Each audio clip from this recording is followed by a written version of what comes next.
Okay, now it's really zooming in. So this is okay. I think I just need to back up my camera some Okay. more. Yeah, someone texted me the other day saying they have it all set up, ready to go. And now all of a sudden you're Who was dropping that it. confident person Yeah, yeah, who yeah. was What happened? incorrect?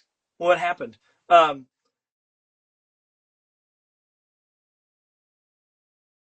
Beep, beep, beep, beep, beep, beep, beep, beep, beep, beep, beep. Hello, everybody. It's a Thursday night. It's a Gavin Doodle. We are live on the internet. I'm getting my feet up here in the background. Tonight we have on James Braithwaite, whose new book, Billy Builds a Robocorn, isn't even out yet. And guess what? I have a copy of it. That's because James was so kind to ask his publisher. Who's the publisher? Let's see. Let me open it up so we can see it. Publisher is Tundra Books. Tundra Books was nice enough to send me a copy, or not author's copy, but an advanced copy to be able to read through it. And it is hilarious and fun and amazing. And James, we've been big fans of his in this household for quite some time. And so you can flip through, show you some of these images. Super adorable, super cute. Let me do some little flip-flop back and forth on different sides here. So you can see how ridiculously adorable this book is. We've been fans of his and his sort of aesthetic and doodle and sketch and all that kind of stuff. And so we're going to have him on tonight. He is already requesting to get in. I'm going to just put that Ask Us Anything in here. And then I'll get us going here in 1 second. As a reminder, if you have questions or anything of the sort, throw them in the comments. And then as well, tonight I'm going to be working on this lovely, Parisian blimp. That's the best way I can put it. And I have my colors all selected, etc. But let me flip my camera. And I'm trying to do it without getting up there. Boom. Hey! Hey, everybody! It's me! It's little old me! As a reminder, I put stuff up on YouTube. You can go check out stuff on YouTube. I'm trying to think if there's any other major announcements right now. I don't know. We got a big old month. Raring to go. This is the beginning of it. I'm going to let our guest in. Hold on 1 second.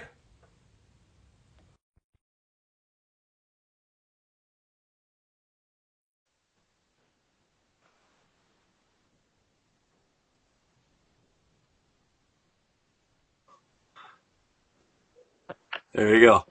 Ta-da! Hey! I'm waving my Hey, hands, but you can't even see them. They're up here somewhere. I'm just flailing off screen somewhere. Yes. How are Yeah. you?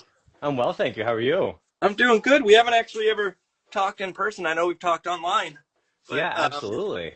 never. Well, I guess this Absolutely. isn't in person. We never talked vocally.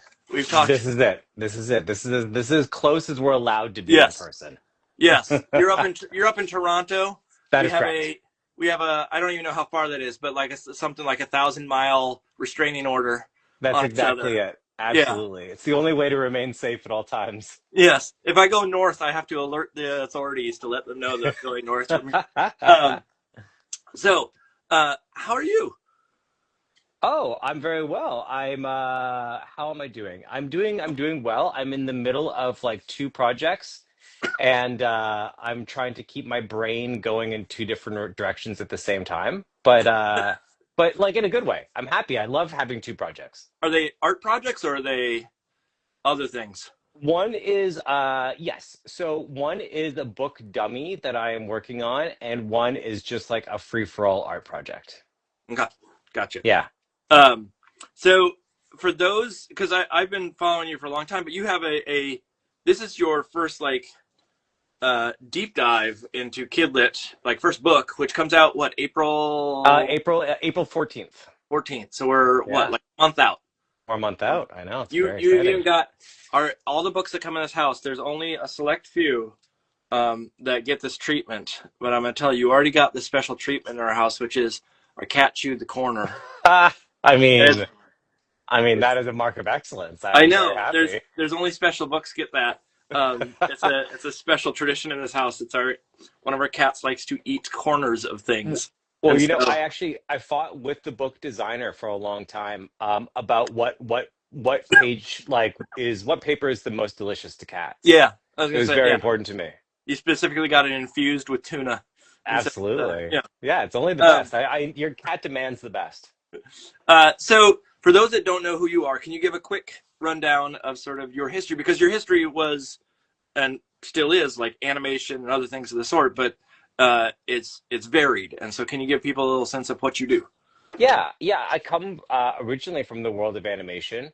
I did it for years and years and years.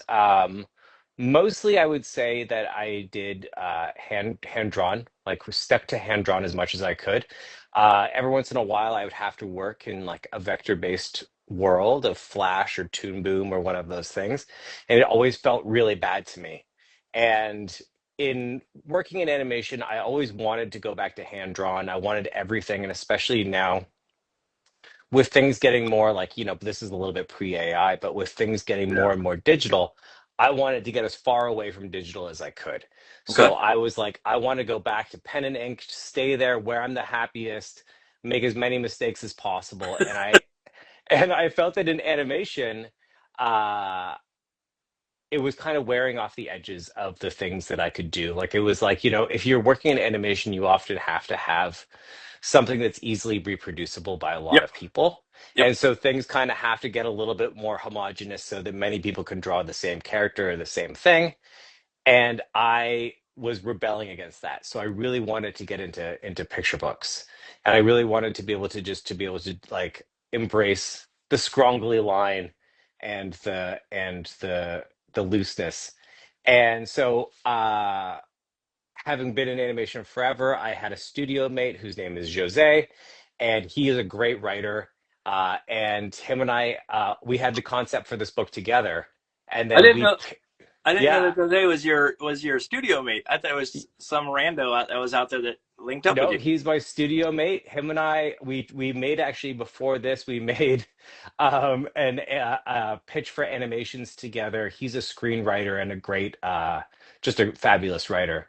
So I had this original drawing of Billy. And I took it to him and I'm like, I know that there's a story with this character. Let's work on this together. And so we started like having these brainstorms for this character, came up with a million ideas, and that's where this book came. So we sold ourselves as like a package team to the publisher. Hold this up there so people can see. Um, Yeah. so you were involved in the writing process, like Yes, not necessarily I every was. word, but No, not every word for sure. But in the original concept of it, we did it together, and in the brainstorming of the different stories for the books, we did it together. Then I fling it to Jose, and he works his magic, and then I come back in the dummy phase. gotcha, gotcha. That's there was moments in here where I was questioning. I forget where was it. It was well, it would be the equivalent of something like this, where there was one page in here where it had little things that said what they did, like this part. Yes, And that's one yes. of those ones where like I never know if it's the author put that in or if Well, it's the a lot of the illustrator. those little bits. So like all of the inventions for the end pages, all of like the corn flaps for the cereal box and those sorts of small details, those are all me.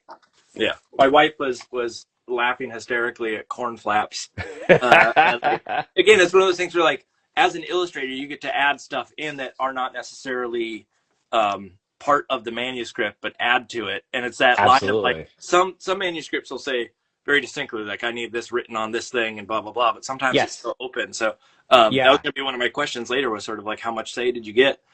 Well, But I it mean, is this is my favorite topic, but yeah, please, we can save it for later as well. yeah, but it is adorable, and I absolutely love. Like I've been a huge fan of your ink work and whatnot. And in fact, one of the questions you've watched these before, I assume, and so Yeah. you probably know this is coming. But what are we using tonight for materials? Oh, yeah. Okay. Um, so I kind of stick with basic. I have like three weapons that I use for everything. But Um, I use a one of these like drafting pencils, like an architect's pencil.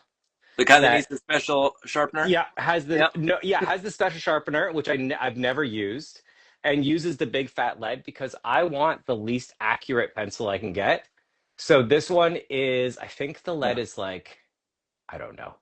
Like normal pencils go up to zero point 0.9. This one's like a 1.3 or something. So it's just a giant fat lead. Yep. Yeah. And it's really soft. It erases really nicely. And then for my pen work, I always use a like a, I think it's a Sailor Fude pen, which is just a fountain pen that has the bent. I don't know if you can see it, but the tip of it, here I'll hold Oh it at yeah, I the can see the little forehead, the little is angle. is yeah, it's got an angle to it. And so that means that if you are holding it flat against the paper, you get a large, thick line. And if you hold it more upright, you get a thin line. And it's specifically for like people for Like it's a Japanese pen, but it's for doing like characters. So you can do thick lines, you can do thin lines for writing Japanese characters. that's it's the equivalent of like when I talk to people about brushwork of like if you want to get an irregular line, it's not just about trying to like lift the brush off.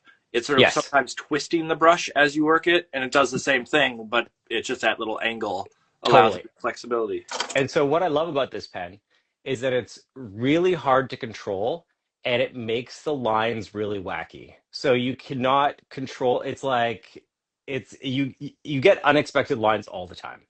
So you Uh said that you what was it like you wanted to get messy or I forget what it was that you said earlier, but that idea of how often are you making corrections? Like how often is the line going awry and you're like, oops, and have to I don't know. It's funny. I've adjust been for it. thinking about this a lot recently, and I have realized that the best work that I do is when I'm working really, really quickly.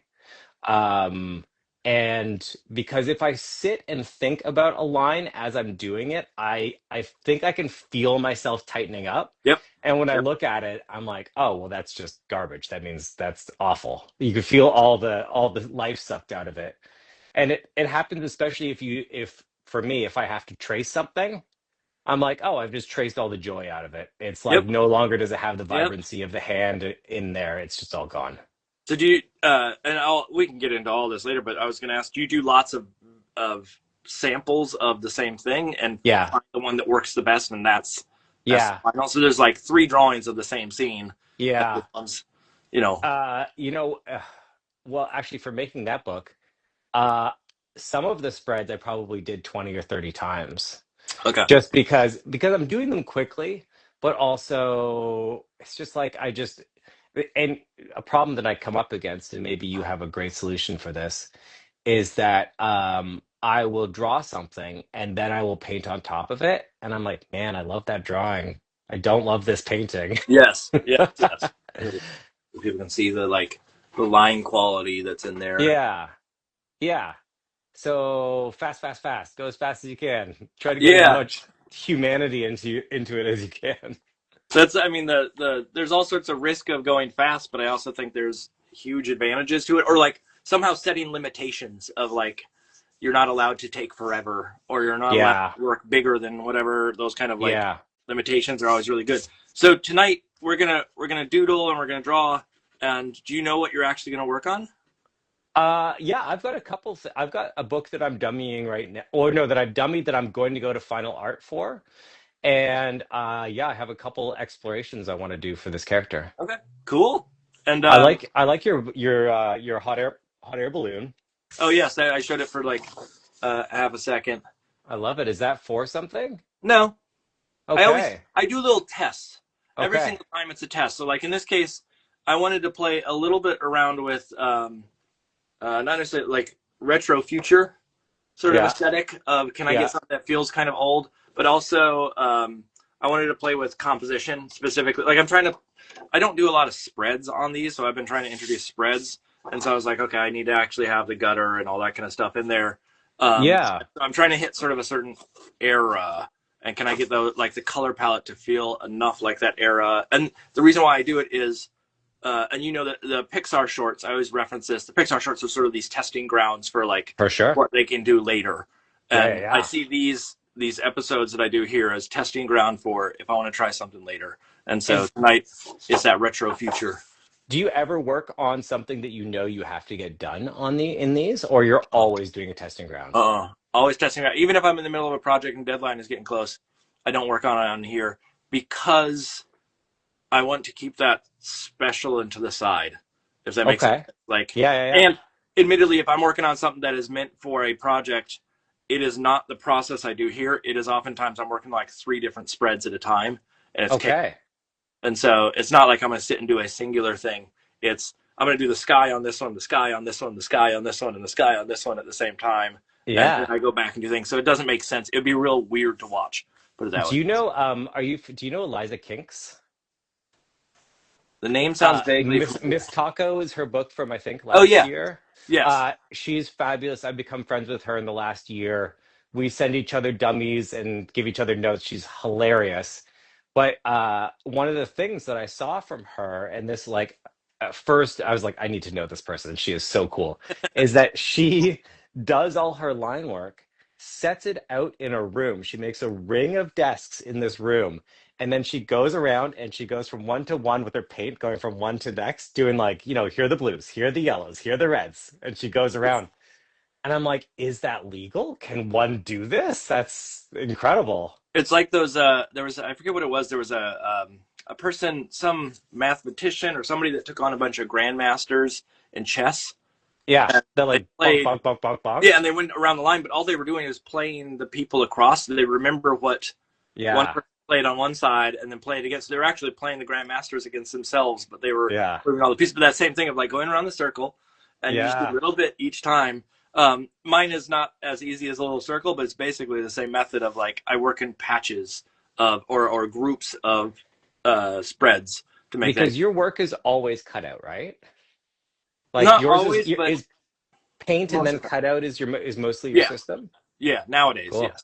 I love So, it. all right, so let's jump into the downshoots, and we can start chatting away. Sure. Yeah, totally. I just want to Uh, say hi to my kids before they go to bed because yeah, I I know that they're saw watching. And there I was someone saw that said my hi, nephew Dad. Ernest. Yeah. Uh, So, hi guys. how how old are the kids, and why are they young? Yeah, I have a 10-year-old and a 6-year-old. Okay, yeah, so they should be going to bed. Yeah, they Okay, should be going to gotcha. bed. What Yeah. what time? Toronto's on East Coast time, right? Yeah, well, I'm on the same time as you. It's Yeah. Okay. 8:17 here. Yeah, yeah, yeah. Okay, I'm gonna switch my camera over. All right, let me do the same. And again, if you need to, you can zoom out and do anything of that sort to get the shot that you need. Great. Oh, I did not Great, great, great. click it If anyone properly. There wants we to go. see what my messy office looks like, hold on, let me flip the Oh, camera. good deal. So, I mean, a lot of the questions that I had for you or have for you sort of revolve around that idea of um, the looseness and the playfulness of your style. Like, there's a few artists that I sort of, if I think of your work, not to say that you're replicating their aesthetic, but there are a few artists that play in that same sort of like loose, quick approach, like Fred Blunt Yeah. Love and Fred Blunt. I'm trying to think, there's a bunch of them that are in that same sort of ballpark of like not letting a line that goes awry be the hindrance of progress. And I'm not, Yes.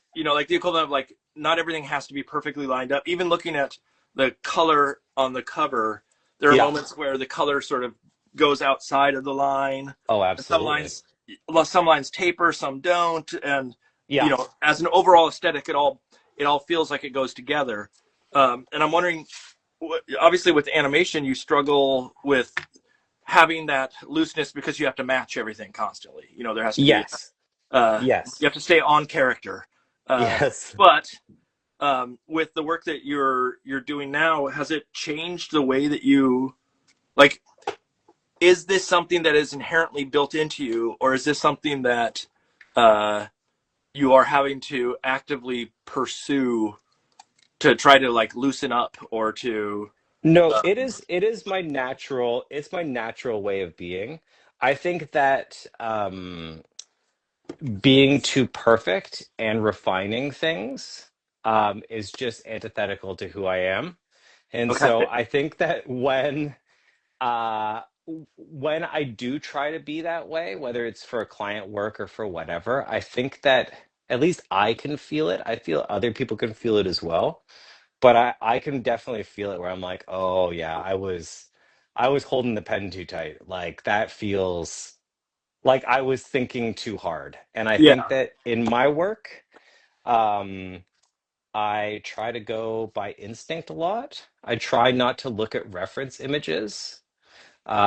I try to never I try to never trace, or I trace as little as I can, and I only ever trace my own work, but I try to do it as little as possible.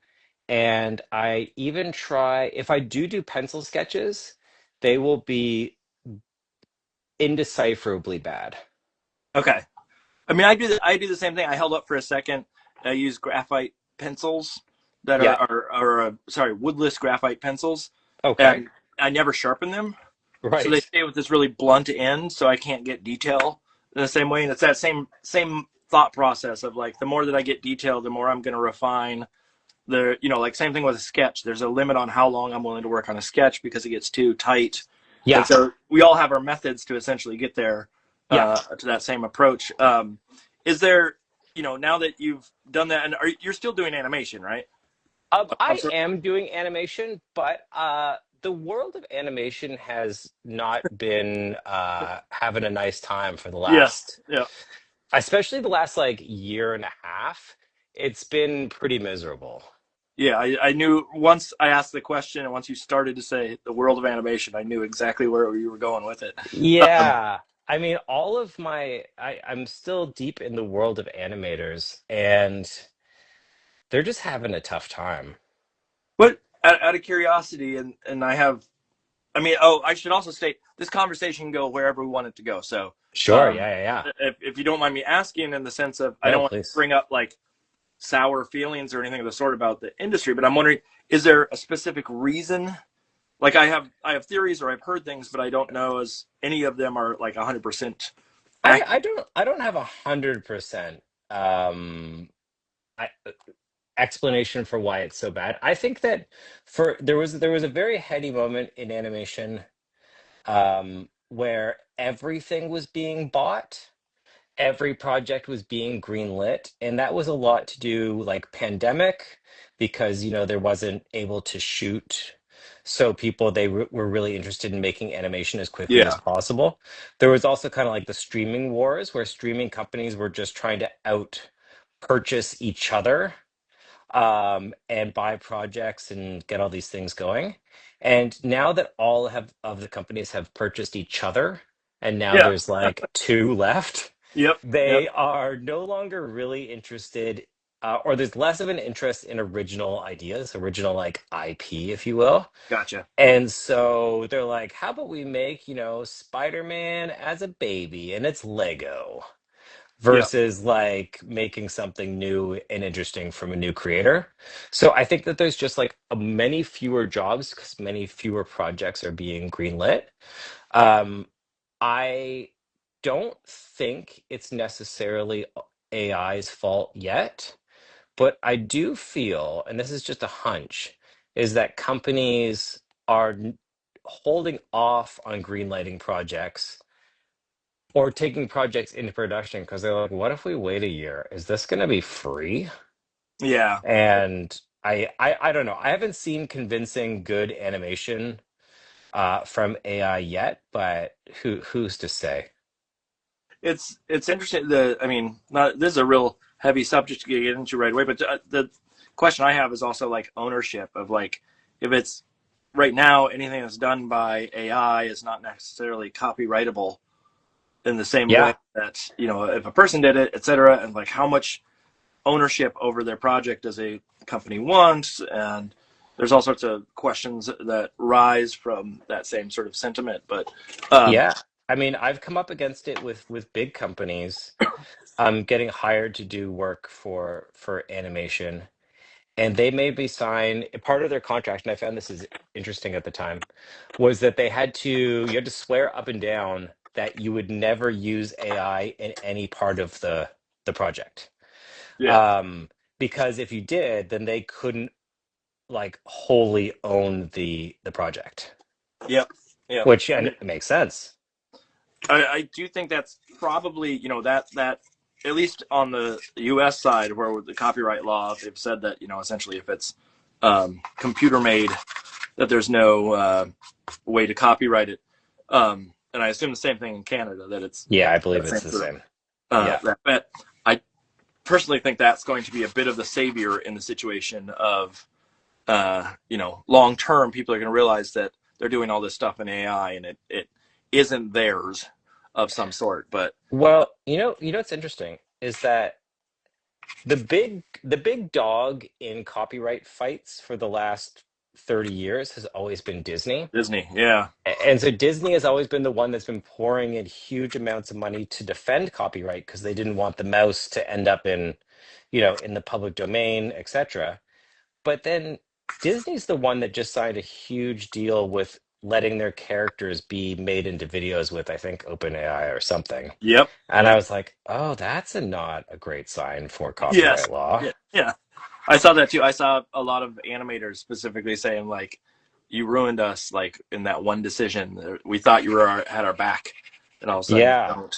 Um, yeah, but we will see how that all plays out in the end. But I mean, I long term wise, you shifted to a career that is also challenged by all sorts of things in a similar manner. Like it has that ebb and flow of what's working and what doesn't, and who's going to make all the what do I want to say, like the, is it going to be a person making it or is it going to be someone else making it in the future? But um, I do think that the sentiment of what you're thinking about, of like going back to your roots and making stuff by hand and thinking about it the way you're thinking about it, like your work is meant to be different on every page at yeah, this point. Like it's not supposed to be something that can be translated, like those and forgive me for anybody that loves these things, but there was, I forget what it was, I think it was Adobe or something like that, where you could put your character and then it does a turnaround yeah, of your character. yeah, Like yeah, that's cool that it can do that, but at the same time you lose the charm of it being drawn uh, you know, a second time where things are a little bit different, and it doesn't try to replicate in the exact same manner, or it does, you don't. Let's put it that way. yeah. Well, I would say that a lot of the characters that I draw, anyways, are not easy to turn around as is. Yeah, So I they're mean, I have pointy. Are they tried. pointy? They're pointy, they're Yeah, irregular, yeah, the volumes are all wrong, but that's just the nature of it. But I don't know. I have not put any of my art into AI, and I would rather eat yes, nails than do such a thing. yep. But Yep. that's just the way it is. Now that's, I mean, there's always been this. I remember when AI first sort of populated on the interwebs. I remember thinking at one point, like, oh, I wonder what it would do with my work. But at this point, like, that question is completely gone, because I think it was like no one knew exactly what it was or how it would change the industry at the time, and now all of a sudden it's like it's very clear what it's doing, uh, Yeah. where we sit in it all. So Mark, let's. Oh, go could ahead. you see my camera? Am I super zoomed in? Am I able to zoom out in this? You can zoom up, pinch your screen a little. Okay, sounds like this is because it's just not allowing this. It should allow you to pinch and zoom in and out by touching your screen. I don't know if Oh, I mean, let me see if I can do it on my side. I don't think I can do it to yours, but I can't imagine. I mean, I like on mine right now, you can probably see I'm just pinching it yeah. with my fingers on my part of the screen, and it's zooming in and out. Okay, now it's really zooming in. So this is okay. I think I just need to back up my camera some Okay. more. Yeah, someone texted me the other day saying they have it all set up, ready to go, and now all of a sudden you're Who was dropping that it. confident person Yeah, yeah, who yeah. was What happened? incorrect? What happened? Um, So I want to go back to sort of the beginning of time for you and think about sort of where you started, how we ended up where we are today. I mean, obviously, Sure. animation became a thing for you, but outside of that, when you were little, did you want to be a animator? Did you want to be an artist? What was the like? What was your Yeah, knowledge of what you could do and what you could be at that point in time? that's interesting. I was actually talking about this just today. When I was a kid, I had difficulties in school. Um, I was a real like dreamy kid, and one of my report cards says James could be good in school if he didn't draw all the time. And I'm like, yeah, that feels right. Wait, They what really nailed that one. was that? Just like a general ed teacher, or was that a math teacher, or I think that was just my general ed teacher. yeah? Okay, Yeah, and like that has kind of been my existence ever since. I'm someone who I spend a lot of my day drawing. If I'm out with my family, like we were just on holiday, and I filled a sketchbook in the like 7 days we were on holiday. I often have my nose down, for better or for worse, in a sketchbook. yeah, okay, So that's just my life, and it always has been. But I didn't go to school for art. I went to school for English lit, and when I came out of school, I had a one of my best friends, Josh. Him and I had always been working on things together. He's a filmmaker, and so we made an animation together pretty much as soon as I got out of school, and that was a hit. And kind of from there, I quickly realized that I was like, oh, I could make this into a career if I, you know, if I pay attention to this in this moment right now, I can turn this into a career. so were you doing art, um like did you take art classes when you got your English lit No, degree? no, I've never really taken any art classes. I have always been drawing, but I've never really taken any art Yeah. classes. And And for better and or for worse, who's to say? There's some real uh gaps in my art yeah, theory, yeah, um, okay, but it's made it so I think that my style is my own. So I'm happy yeah, about that. yeah. You're not trying to replicate some like teacher that you learn from. I mean, that's always the challenge when I teach stuff. Is I am very very careful that I do not ask students to do what I do. Um, Yes. I can show them, but if they start to lean too much into it, I'm like, no, no, no, we gotta push away from that. And part of it is, uh, I don't want them to do what I do exactly because then there's competition. Yeah, But absolutely. also, You're gonna have to run them out of town. yeah, yeah, yeah, yeah. It's how dare you? This is my turf. Um, but but I also think just that idea of like we don't need two or three of everybody. We need one of everybody, and variation in that stream that Yeah. adds for flexibility and change and whatnot. But I want to know a little bit like so the writing side. Since you do have that writing background, has it made the writing aspect of like if you're doing the dummy book or you're working on a dummy book right now, is Yeah. that something that you wrote or is that something that Yes. Okay. So okay, the book, I'm dummying the Billy 2 right now. okay, Um, but I have also written a book that Tundra bought, and so that is what I'm doing the final art for. And so okay, that is my author. That is my first author book is debut. as yeah, author debut Gotcha. is the word I'm looking for. Gotcha, gotcha, gotcha. I was gonna say, with that writing background, I would assume that's something you want to jump into at some point then. It Sure. is, and I'm very excited about it. It's not something that really came well, I wish it came more naturally to me, is what I'm trying to say. I find writing and drawing to be very different creatures and require a totally different mindset. In what way? I think that in drawing, I can come at it and I can force myself into the mood of of creation just by putting down lines until I finally feel like I if I waste 8 sheets of paper, I know by sheet 9 I'll be feeling it. Yeah. Okay. With writing, I don't feel it's the same process. I need to sneak up on it in like a more controlled, thoughtful way, if Do you that think? makes any sense. No, that makes sense. I mean, I have the same thing where it's like the drawing. You can give me a piece of paper and I can start sketching right away. you give me a blank piece of paper and say type something, and the idea has to be there before I can type, but the idea doesn't have to be there before I can make a mark on a page. And so, Yeah. I can get abstract with artwork. It's hard to get Yes. abstract with words. Um, Yes. I also find that with drawing, I can accidentally end up at the place where I want to go, yeah. where I don't Okay. feel the serendipity in writing is as natural to me. Do you think? And out of curiosity, I'm trying to like play, or I guess not necessarily philosopher, but like therapist here. Do you think that's because you got trained in English lit and things of the sort, and so like there was structure built around that, and drawing there is no like form or the equivalent of Yeah, a maybe. formula that you follow? Maybe. Yeah.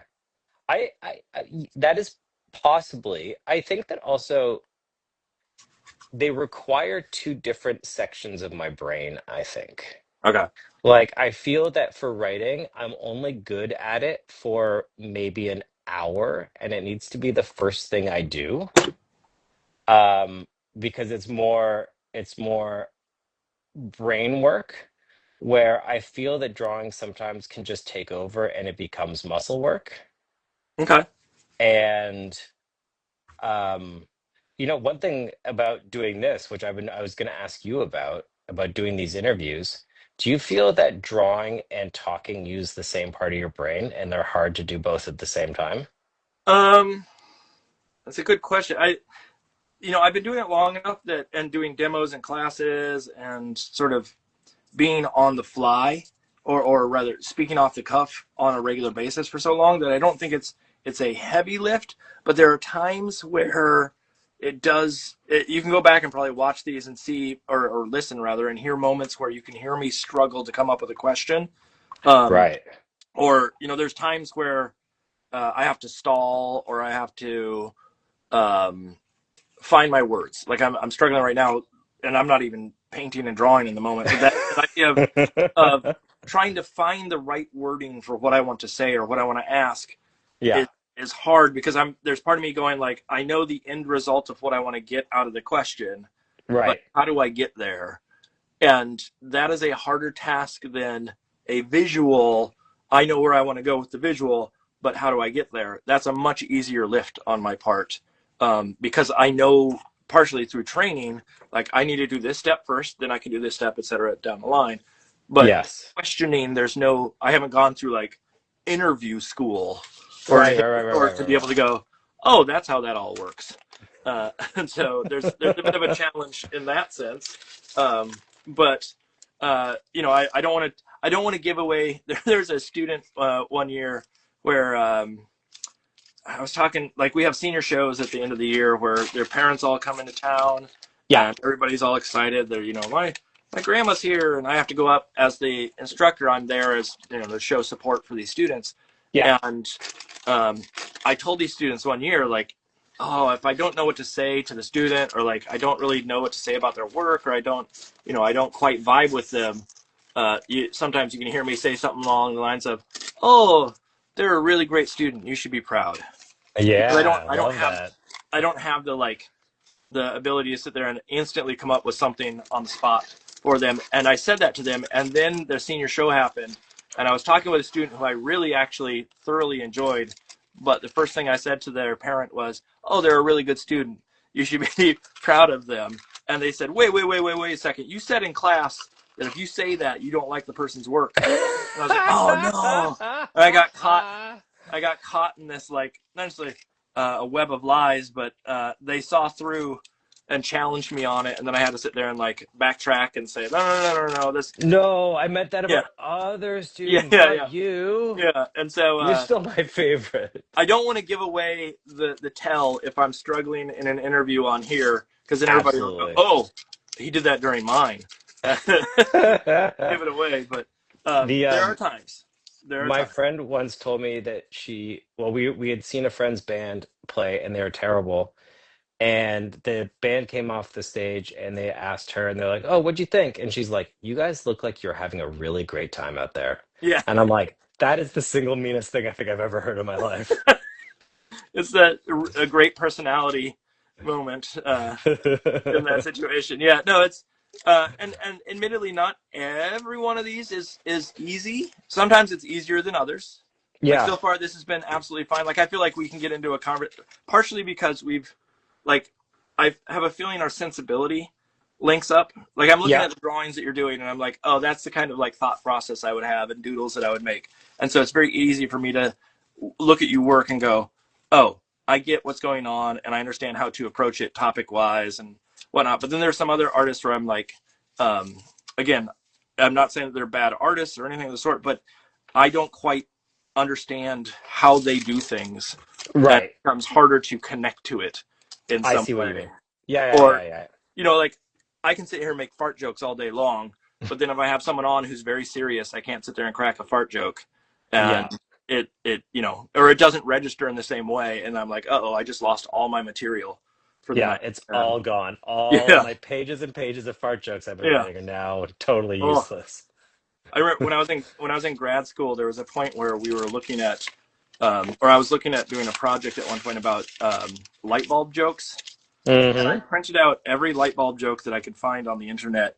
Hell And yeah. I want to say at least, it was like maybe 10-point font on the thing. And it was, pages upon pages filled. And I'm pretty sure that I printed out at least 100 pages of, and each page having probably like 50 or so light bulb jokes on it. And thinking like, oh, this is going to be funny, etc. Yeah. And I look around the room and I realize everybody's doing these really serious projects in grad school, and I'm like, nope, this doesn't work. Uh, there was actually I had just come out of an animation studio, and they did this. I was in this seminar class in grad school, and there's this teacher. I can't remember what his name is now, but he had us like take some art words and break down some of like our feelings about that word, and then we had to make a project on it. And most people had things like, their words ended up being, juxtaposition or avant-garde or whatever, and my word ended up being sphincter. Uh, Nice. so Absolutely. I made an animation of a caveman trying to light a fire and another caveman coming around and farting in it, and it blasted the word sphincter on the wall. And Yep. that's what I put up Yep. there. And everybody else in the room had these like beautifully thought out, like really sentimental or philosophical pieces, and mine's just like a butt fart joke. And so I knew I wasn't like highbrow like some of the other Dude, folks that were in the space. welcome to my life. Yes, yes. I feel like animation studios. Do you work in a studio when you do the animation stuff, or is it No, I'm often working just with like a small crew that is often the same three people, some and with an expanding crew to about five or six people. okay? So just So like it's all contract out of your own house yeah, yeah, situation. Okay. that's exactly right. I was So just gonna say. Oh, go ahead. Go ahead. when I made that first animation, that one with my friend Josh, and it was a big hit, it had at the time it got nominated for an Oscar. So we were driving around showing it to animation studios with the other six films that had also been nominated. And some of them were very serious, like thoughtful, Hmm. Eastern European, Yeah. beautiful, poetic Yeah. animations. This is about the war And in Afghanistan, and yeah, they're just like, they're beautiful. Every yeah. frame was just, a oil painting. It's beautiful. And people would ask and they'd ask questions about how beautiful it was and how they cried, and we'd be on stage together. And they'd say about our film, they're like, "Hey, in between this one shot and this other shot, is there a flash of two dogs humping?" And we'd be Yeah. like, "Absolutely, there is." Like, So I'm with you. I'm with you on yeah. this one. I see you noticed our excellence. You caught what we were. Yeah, you smelled what we were. Absolutely. Or was it? They smelled what you were stepping in. Yeah, Is the, exactly. is the phrase. Um, no, I mean, I was going to ask you about that. The idea that like you're closer to an EGOT than I am at this point. With I mean, I think that both a Grammy and a Tony Award are forever going to be out of my grasp.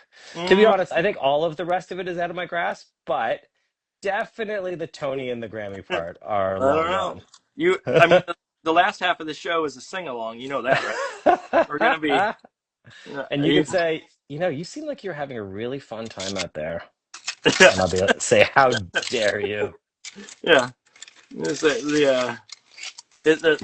the show really took a turn in the last half when it was Absolutely. when What there was was someone that? screaming in the background. My child could not sleep because there was tones coming out of my phone that didn't make any sense. Um, no, the Oscar thing, did you know like that you were in the running before the nominations came out, or was that something where it was like you got an email one day saying, "Hey, hold on, check We, this we out"? actually we knew that we had been shortlisted, and Okay, the shortlisted, I think it goes from 20 films to 6 films. And so we knew we were on the list of 20. yeah, And so the thing was that I we were going to show the film at Sundance. And so I was in Montreal, living in Montreal at the time, and I was going to go take a flight, and the flight was at like it was early. It was like 6 in the morning early. So I was up at like 5 in the morning, okay. and I just checked my phone and I was like, oh, today's the day they announced the Oscar nominations. And I checked it and I was like, oh shit. We got nominated. But none of my friends were awake, nor would they be awake for another 4 or 5 hours. Yeah.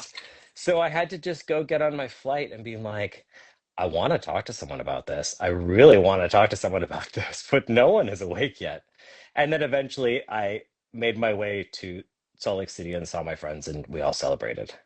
I just like the idea of someone you're sitting next to on the plane, also groggy, just looking over at you, and you're just like smirking and giggling the whole time. No, I think I told a taxi driver in Burlington, Vermont, because that's where I was getting my flight was in Burlington from Montreal. So it was like a long day of traveling.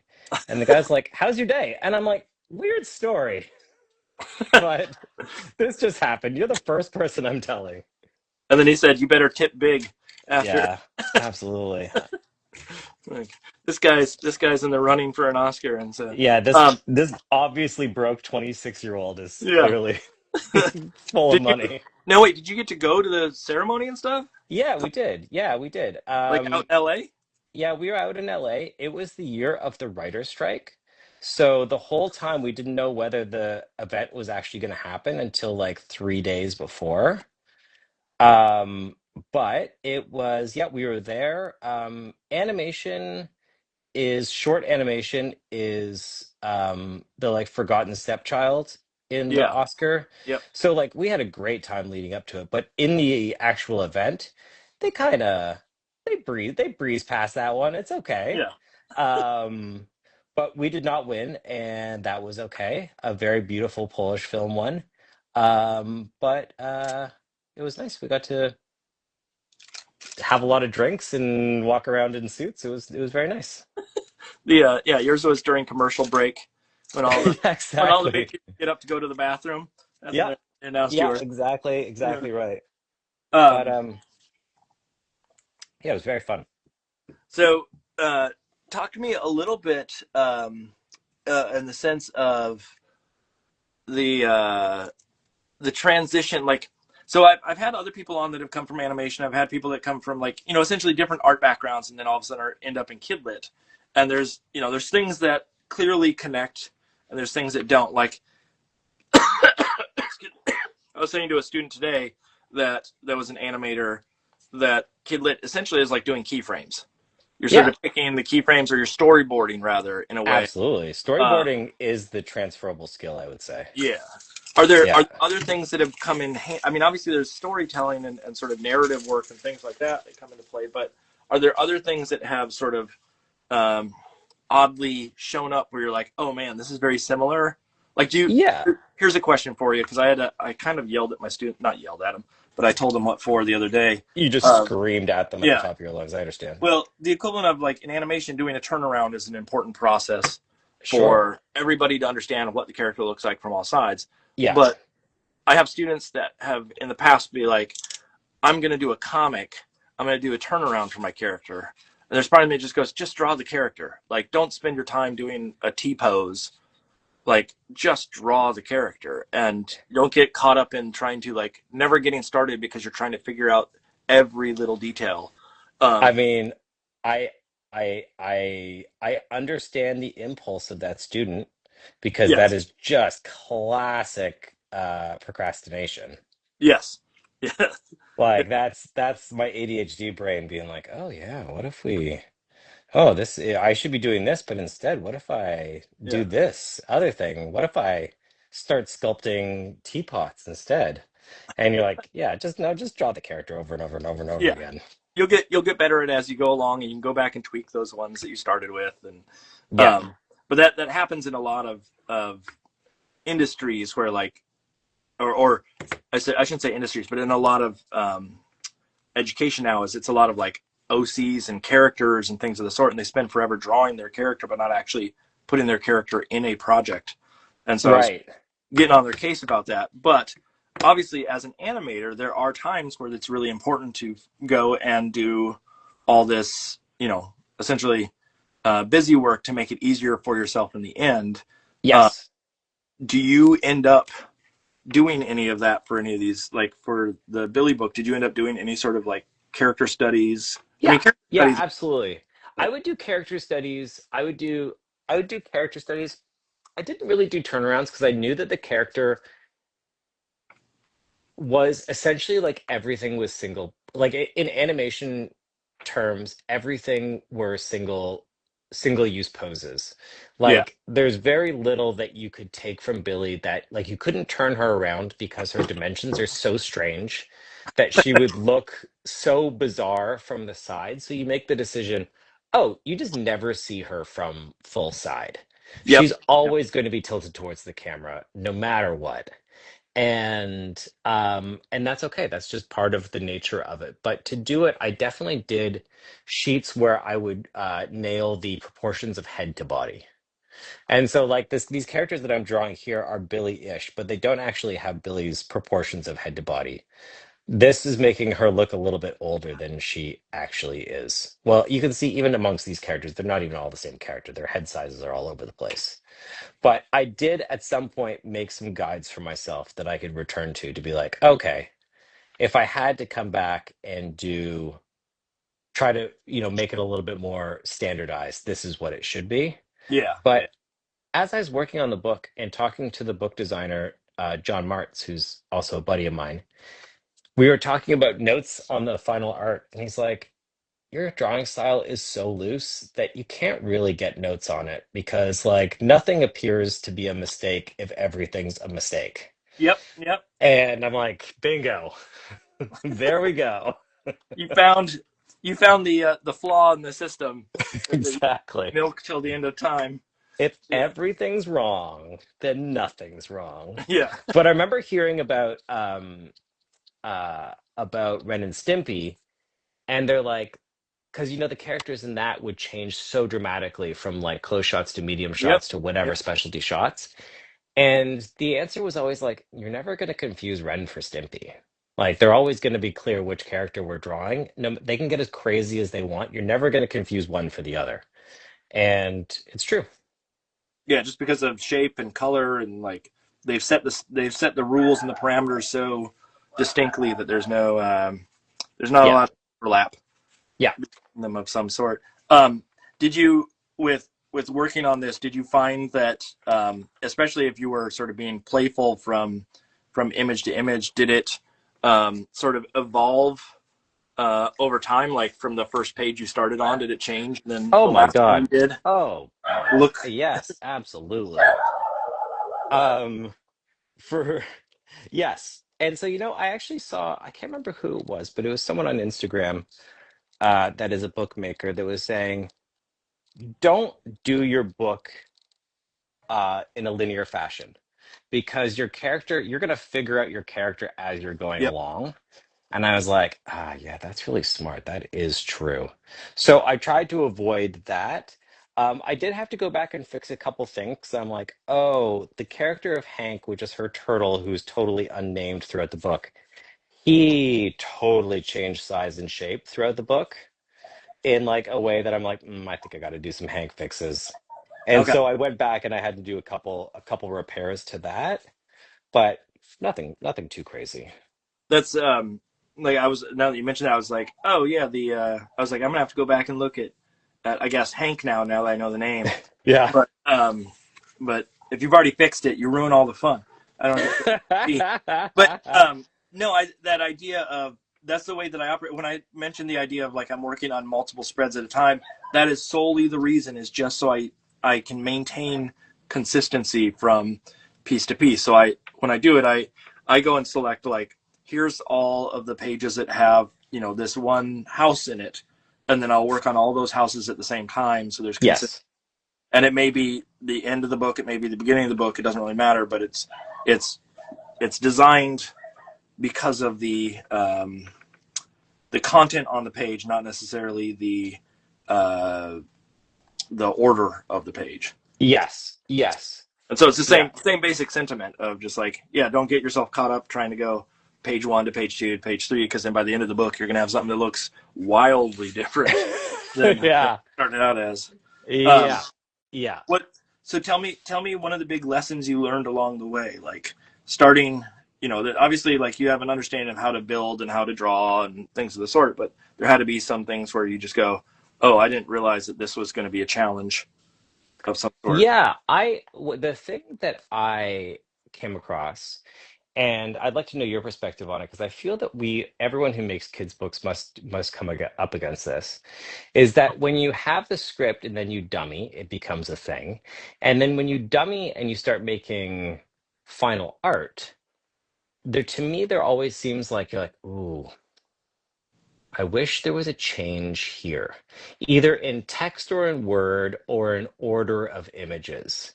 And I always feel that there's like the point where you are trying to move forward to finish the book, but you're like, oh, what if I make this one change? And that one change has consequences on the pages before. And you're Mm. like, oh, now this is going to move this around. Do you come up against that? I do like one of the things that I have found, and this is you'll understand this 100% when I say this, but that I will make a decision about a character, and then I'll, later on in the book, like the equivalent of if a character has got a white jacket on and Yeah, everything looks nice, and then the last page, that character is in a white jacket on top of white. And it's like, yeah, oh, I didn't think about this one page, and now yeah. should I go back and redesign the character throughout? Now they got to carry a black umbrella so that Yeah, they can yeah. stand out against the white mountain. Yes, Yeah, exactly. And so there's always something like that that pops up of some sort. yeah, And I'm generally the person who says like, okay, well, I just got to make it work for this one instance. But I've heard of a lot of people, and I need to probably do this myself, is to just say, you know what, I'm going to contact the publisher and say, this isn't working. I got to figure this out, and this is a better solution. And I think some of it is the idea that. I have the tendency to say, "Oh, the deadline is the deadline. I just got to figure it out and done." yeah, And then I know yeah, that the publisher actually wants the best book. They're yeah. they're less concerned with like, I mean, obviously they have deadlines and things that they have to meet, but if it means that you need an extra week or two to go back and tweak things, like maybe it's worth that. And Yeah. I've had the mindset of like, oh, they're not going to give me that time, and in reality, I know they probably will, but I've never asked for it. But I know plenty of people that have, and have Yeah, got I did on Billy. yeah, Uh and it was good. I just one thing is that, like, as you know, with contracts, you're not getting extra money. So yeah, you yeah. are essentially just eating your own profits by taking longer. But that's okay. It's also like you want it to be perfect, right? Yep. Yep. But there also has to be a moment at which you're like, you could go forever. You could fix forever. And I remember at the end, because I'm a little, I'm like, I'm not great at color. Like that's just not my strongest field. And my studio mate, Kevin Connery, Square Popsicle, um, he came by one day and I was like, looking pixel by pixel in one painting. And he was like, no one reads a book by holding it directly to their face. And I'm like, that is true. He's Yep. like, these things will come out in the wash. Like when it gets printed, those irregularities are going to go away. And I'm like, you're right. Not only that, but like the like I put a lot of texture into my work off like even more so now, but at the beginning Yeah. on my paintings, I was like, oh, there's so much texture on this page, and everybody's gonna love all these little details I did with colored pencil. And then I get the Yeah, final print back, and I'm like, you can't even see any of I it. know. And I so, like, know. yeah, where to spend your time and where to put your effort can be challenging because you want it to be perfect, especially for like, especially if you're working traditionally. That idea of like, to me, having a finished piece that has everything in it that I ever wanted, and I can frame it and put it up on the wall, like that's really important.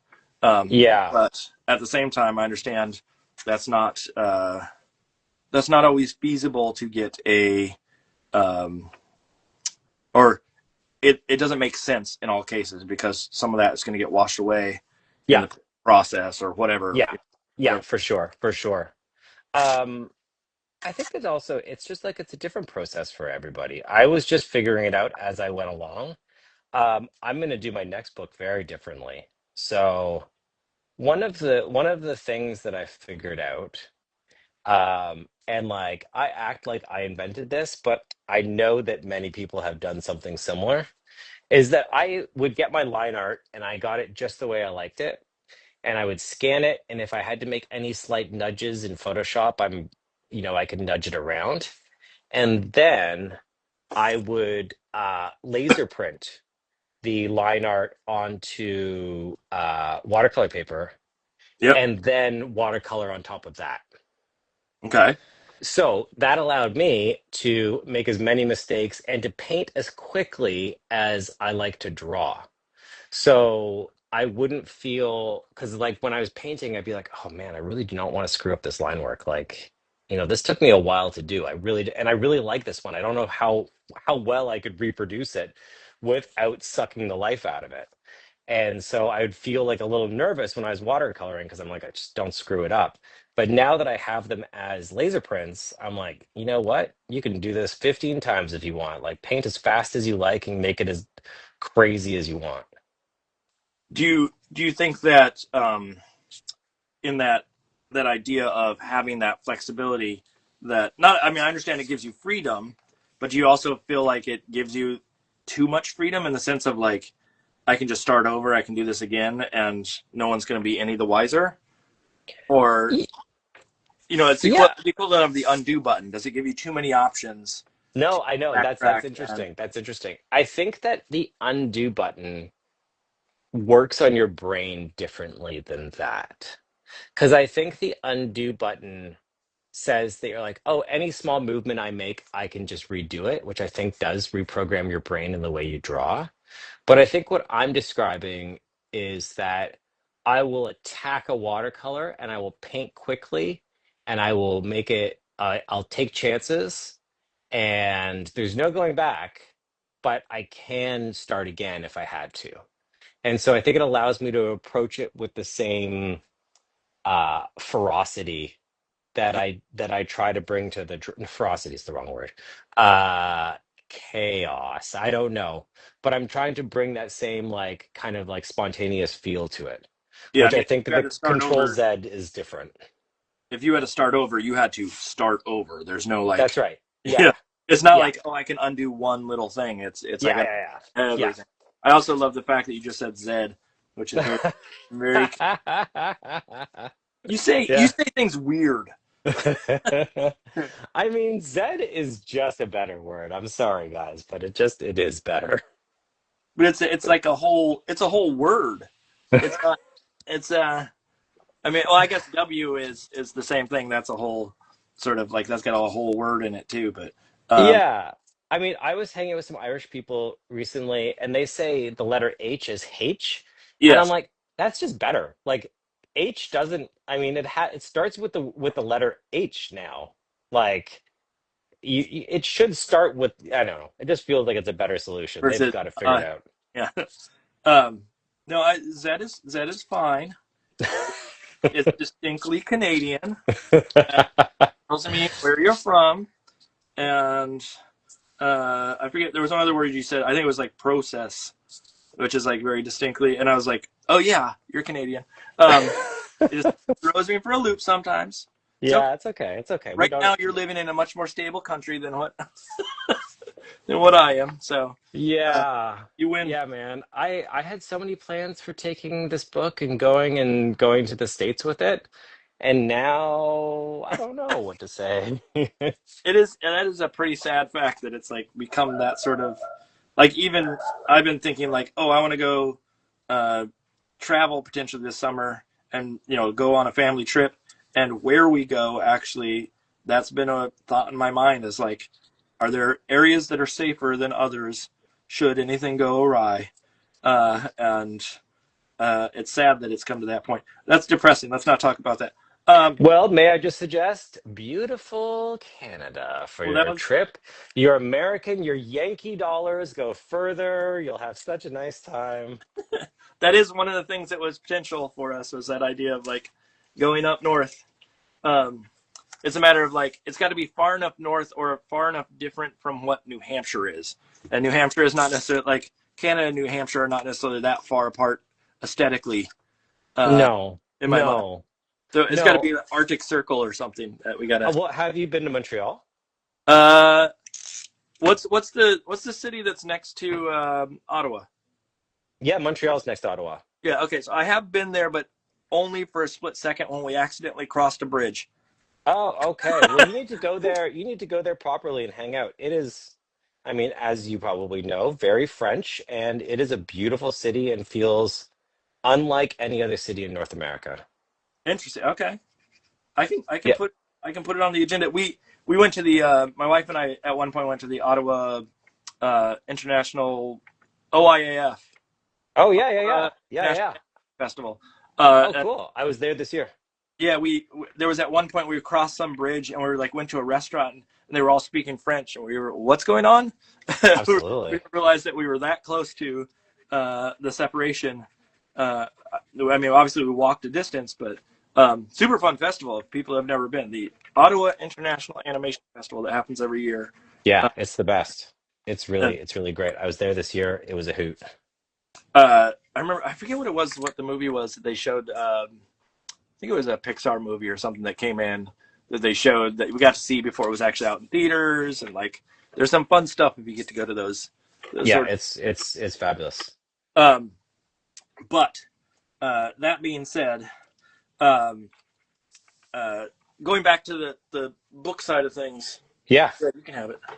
Don't worry about it. My son's asking about a little bag of chocolates that I, someone at school gave little treat bags to everybody, and I didn't Oh, particularly. that's nice. So he was confused why there was a bag of chocolates and pens and stuff for him.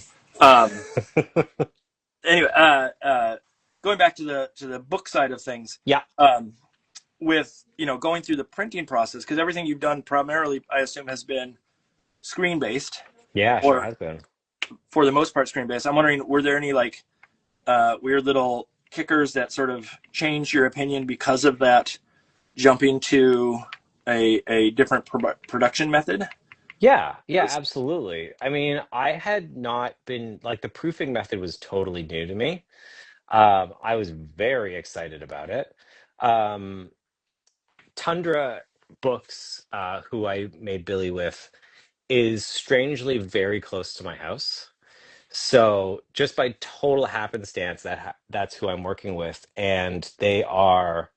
Um, there's like a commuter train from my house to their house, and we're one stop from my house to their office, and we're one stop away.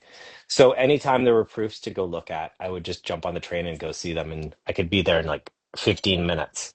Oh, that's Um, good. which Yeah. is really nice. And so I got to go see the proofs there live and make the notes live with the book designers. And I was blown away by the process. I had the amount of care that gets put into it and that you're allowed to care about is very nice.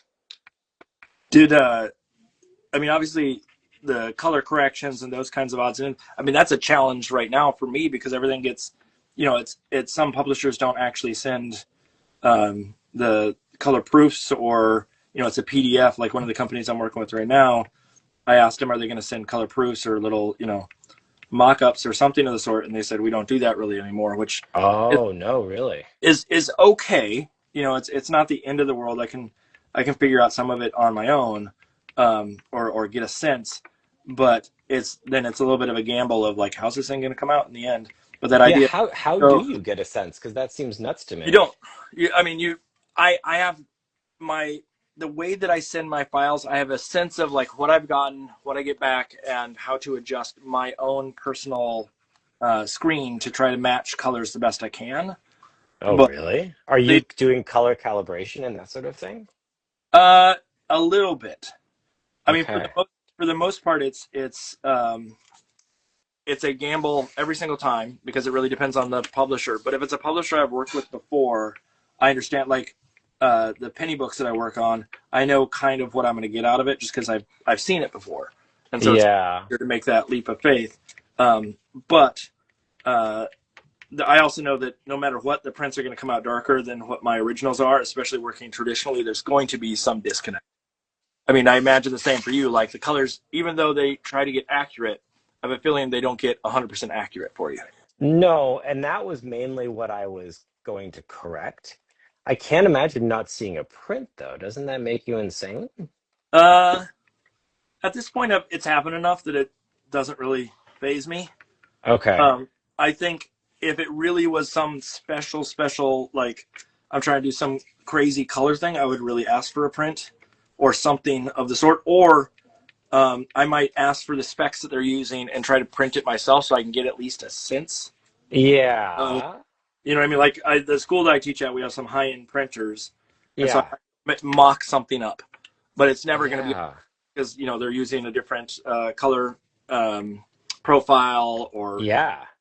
whatever it may be. But you have to sometimes you take a gamble. Yeah, Put it that way. that seems scary. It's okay. It's not. I've survived it.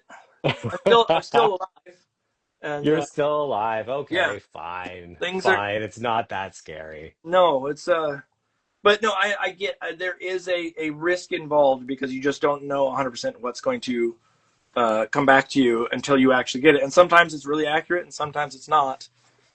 I Yeah. mean, I will tell you from experience. I started out in editorial, doing magazines and stuff, and the first time I ever got a newspaper back with my work in it, that Oh was my God. horrifying. Mamma mia. It Yeah, is that gray newsprint does not absolutely. showcase color in the best way possible. Um, I would say though, I mean, I know the newspaper world is in free fall. Yeah. Um, the printing technology has improved. Oh, on newspapers, yes. Yeah, Yeah. like the color fidelity is better. It's not as washed out and gray as it once was. Well, it also though has the tendency of it doesn't last long. So like, if No. I have any of those around, I don't even know if I still have any of those originals, like papers that I got back in the day around. They would be yellow at this point. Yeah, Uh, and they're kind of dissolving.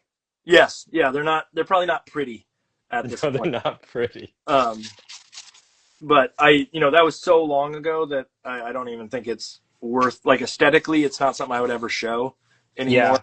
Not really a fight in that manner. I still do an occasional newspaper thing here or there. I've got a local paper here hires me every once in a while to do it. And I love doing them. There's like there's something I grew my first jobs ever were doing things for a local paper in Montreal. And it was this magazine called Dose that was given away for free. I guess it was nationwide in Canada, but I was working for the Montreal office. And the first jobs I ever had where they're like, "Oh, we're doing an article about, I don't know, Bono. We need a joke about Bono. Like, we need an illustration about Bono, and we need it in an hour from now." Mm. And like at the time, like I had Photoshop and I had my drawing. Like, I don't know if I had a scanner. I think I had to scan with my friend's scanner, but it was like it was great because like there's no notes. There's no time for notes. You just do a drawing and then you get Yep. it in there and then off you go. And then it's done and then you see it the next day and you never think about it again. But there was something so nice about the adrenaline rush of those kinds of jobs. I I mean I got trained in editorial, basically, like the speed factor. There's all sorts of things that are wonderful about it. Um, but it also is a um, it for me at least, it wore thin eventually. Of Yeah.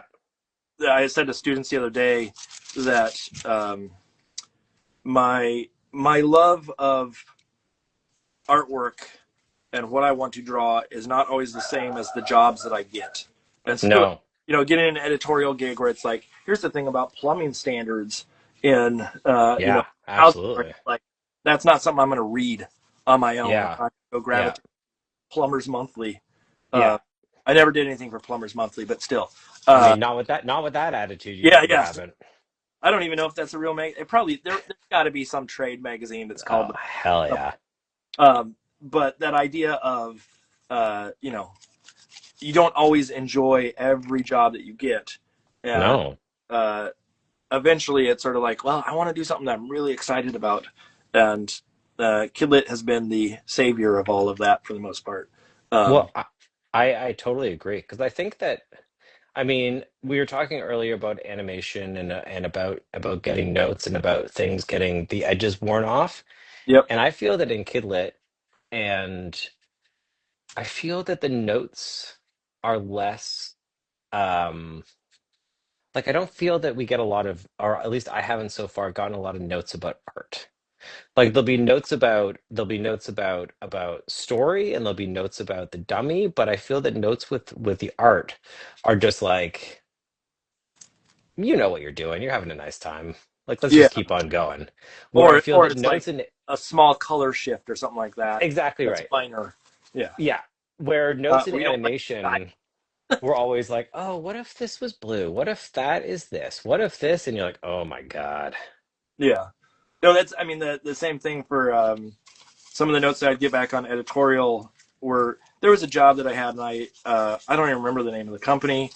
It was this thing where they sent me a brief that said, "Hey, we want to do this thing for some like business magazine, and we want you to illustrate the cover." And so I came back and I drew this like head that was filled with all these words, like just Yeah. a cartoony. I mean, I wouldn't say super cartoony, but like it was not a traditionally like proportional head, but it's Yeah. still clearly a head. Yeah. And the art director came back and said something along the lines of like, "Well, the audience of this magazine will not understand that as a head." And so, Right. okay, fine. So then I drew a different head that was more realistic, and they came back and said, "Well, the audience of this probably wouldn't understand the silhouette of a head," which was what I did. It was like there was no detail. Yeah. And then Yeah. it got to a point where it was, well, can you just do words? And there Yeah. was no head, there was no art per se beyond me just hand lettering, which is not the end of the world, but it's like, why did you hire me if Yeah. you had a client who would not understand concept or understand the kind of work that I did? Yeah. And so like it's moments like that where it's like, ugh, this is Yeah. not. Been there. Yeah. Definitely been there. Yeah. Um, with with the jump into, well, let me ask this: with the jump into Kidlit, Yeah. is there a desire to go back to animation the same way that you were doing animation before? I mean, you mentioned the idea of like the looser aesthetic and things of the sort, but does animation excite you in the same way as Yeah. it did? Yeah. I would go now that I've been here in Kid World, I think I would go back to animation, but I would go at it with a new perspective.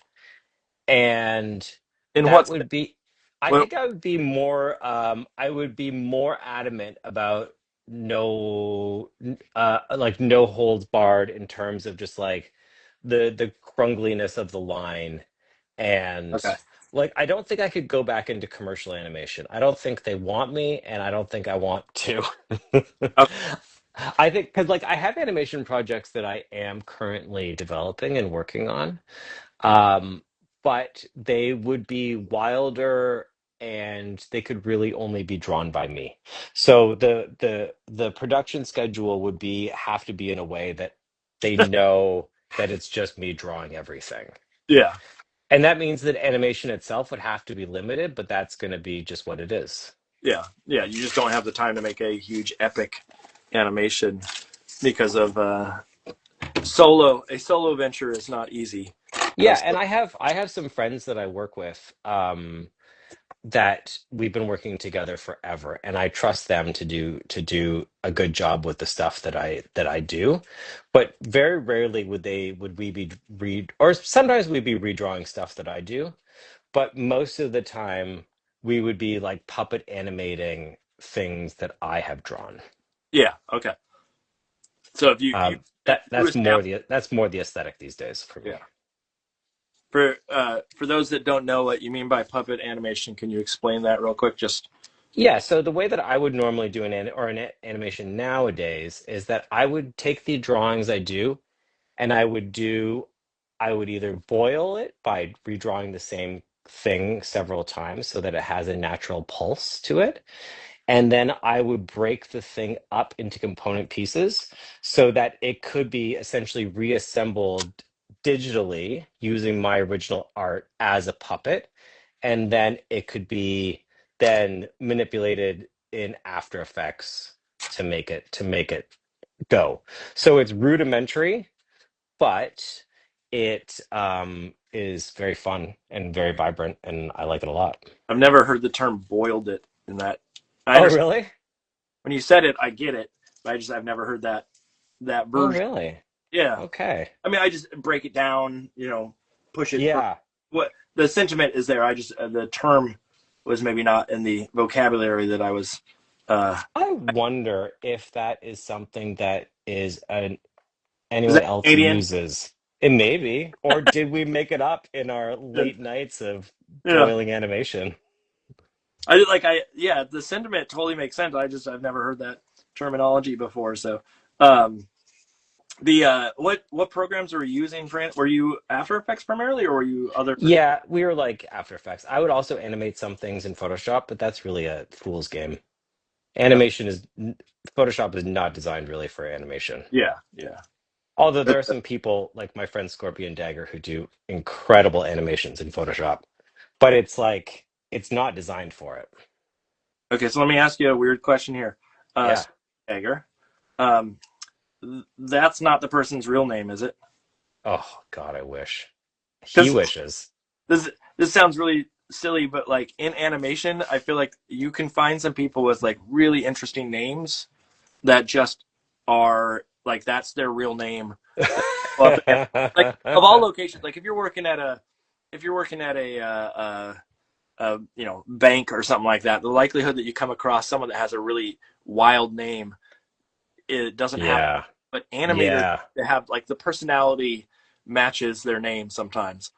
Well, I think also animation, I mean, kids' books a little bit is the same, but animation, you spend so much time by yourself that it can really open yourself up to some real madness. And if changing your name in the middle of the project is what is required to get it done, then so Yep. be it. Off you go. I like even the equivalent of when I was in animation. You can find me on IMDb, but I'm not listed as Mark Hoffman. I'm listed as Hoffman because no Okay. first name, and on all the shows, or people knew my first name, but I went by just my last name. And so, like in the credits on all the shows that I worked on, I was Hoffman, and so on IMDb, there's no reference to Oh, of any sort if you go look for it. Uh, really? yeah, Are there other Mark Hoffmans that you're actively in the world trying to defeat? well, there, yeah. Uh, this is a long story. For those that have heard this before, forgive me, but there is a Mark Hoffman that is a serial killer. Ah, Uh, do you know about the Church of Latter-day Saints bombings that happened? yeah. Yeah, Yeah, yeah, yeah. that guy's name is Mark Hoffman. And so there's a special on Netflix that they're talking about him and they're saying my name the entire time. And then I there's mean, you shouldn't have done the bombing, Mark. Come yeah, on. no, I got my comeuppance. It blew up in my trunk one day and they caught me. Oh, Uh, they got you. Okay, good, yeah, good, good, good, good. well, the Church of Latter-day Saints needs to watch their mouth. They're talking about me all the time. And, no, and then there's a sex offender that shows up every once in a while, Oh, that's and, good. That's and then there's nice. a Korean pop star. There's a variety of So things. there's a Korean pop star named Mark Hoffman. Yeah, I don't get it either. Uh, I'm just impressed. I think that's very yeah, cool. yeah, he does not look like me of any sort. Um, but it's funny. I have a student that is relatively quiet. And then one day I was talking to her, and they just go, "Hey, did you know that in my library it says that you're a serial killer and a sex offender?" And I'm like, "What are you talking about?" And their library system pulls information on authors that are from Google. And because it shows up first thing in Google, if you type it in, like, if you don't spell my name right, it shows up there. That's one of the reasons why I go by Studio Hoffman and not Mark Hoffman. Uh, Ah, okay. is it separates it. So if you type in Studio Hoffman, you're going to get me. If you type in Mark Right. Hoffman, you don't spell my name right. There's a chance that you're going to end up with that other dude. And hopefully, Yeah. ruin my career of some sort. That there's this guy out there, but I mean, are there other James Braithwaites that are out there that are, Yeah, there in animals Toronto or actually, because there's many spellings of Braithwaite. So there is a James Braithwaite who's a physiotherapist in Toronto. okay? And I've got messages from friends who are like, I went to a doctor that I thought was going to be you, and I got there and it was not you. I'm like, this guy's got to go. I'm Um, I'm more concerned that you have friends that would go to a doctor that they think is going to be you. well, you know what? It was a friend that I hadn't seen in like 20 years. Like it was a high school friend. So Uh, they're like, oh, James went on a journey. Now he's a physiotherapist. I don't want, like, my friend just came to me. They thought I was a proctologist and they showed up, or they're like, they're going to get naked in front of me. Ah, Like, I don't want a friend saying like, yeah, I was going there because I thought it was you. Like, yeah, so pumped. yeah, I yeah. really need to figure out what's going on. I This was thing is ready not going away. to you, and all of a sudden, And then other than that, well, my daughter did an assignment, a school assignment, and she did it about me, and she looked me up on Google, and there's another James Braithwaite who there's a book called James Braithwaite, the Supercargo, that is a book about piracy and sea travel from the like I think it's from 1810. And so she wrote the school assignment and she said, my dad is James Braithwaite. He was born in 1789 in Granada. wait, did And she? I'm like, How old was she? And did she know that, she or was was that a she mistake? was 9 at the time. She should have been able to figure out that I wasn't 300 plus years old. It's like the idea. Yeah. My dad had polio, and yeah, grew up with you know, Yeah. that the very specific breakdown of your heritage. Yeah. Uh, Braithwaite, what origin is Braithwaite? It's Irish, but you know what? It is the name is not very common except for in Barbados. Barbados and I think also the Cayman Islands. It is like a very popular name. Okay, Rhianna's mom is a Braithwaite. interesting. Okay, so you're related to Brianna now all of a sudden. I mean, not Yeah. to brag, but now I feel that we are very close. So you're going to be singing Umbrella That will be the later. song that I end my Yes, performance with. yes. There you go. It's we've decided what Yeah, your there karaoke you go. tonight. Um, I mean, no, I also have a very large forehead, which I feel that Rihanna also has a beautifully large forehead. So maybe we are very closely related. um, I'll let you inform her of that Yeah, uh, later on. I don't know why absolutely. you would have to do that, but that's not It something just I feels say right. to Brianna. Yeah. You know what you got? You got one of them big foreheads. You got a big, beautiful forehead. You got one of those Braithwaite foreheads. Exactly. A five head. Um, shoot, what was I gonna say? Have you had? Because one of the things that, obviously with my name and spelling, people misspell it all the time because it has two F's and two N's. Yeah. But with your name, I will say, as I was typing up all the ads and everything, I was like, oh God, I hope I'm spelling this right. I hope I'm Oh, spelling. dude. Do you? It's 11 letters long. It gets mixed up all the time. Yeah, I was gonna say, how often are you getting hit with Braithwaite? Uh, Oh, all the time. All the time. Also, like I lived in Quebec for a very long time, and the TH sound is not something that's available in French. So like it really caused a lot of confusion. just people understandably sort of challenged by your name? People are challenged, but the strange thing was that actually there's a very famous person who he's a guy that's on TV every Friday, and he happens to have my last name. So people would get it wrong, but also they're like, "Are you related to Normal?" And I'm like, "Absolutely." I'm very much not related to him, but it's a good brag because Braithwaite just does not come up in popular culture very often. You're sitting there signing documents. Yeah, I'm his cousin. Absolutely. Yeah, Yeah. he's a good friend of mine. Yeah. Uh, uh, Shoot, what was I going to say? There was something else I was going to say that was related to that, but it doesn't matter. With going back to sort of the kidlit world, thinking Yeah. about you know, putting your name on something, and all of a sudden you have. I mean, obviously you've had it in film, so it's not like it's completely new. But was there a different sort of aspect of when you got a book back? Oh, That absolutely. like No, what was? um I've been waiting for this for a really, really, really, really long time. And I feel that like, yeah, having my name on a book was really important. Mostly because like it had been so long that I've been thinking about having a book that like I have a friend, Sean, who's like, "Where's your book? What's wrong with your book?" Like long before I had done kids book stuff, he's like, "Why don't you just make a book? You should have a book. Where's your book?" So I was Yeah. like, "Where is my book? What's happened?"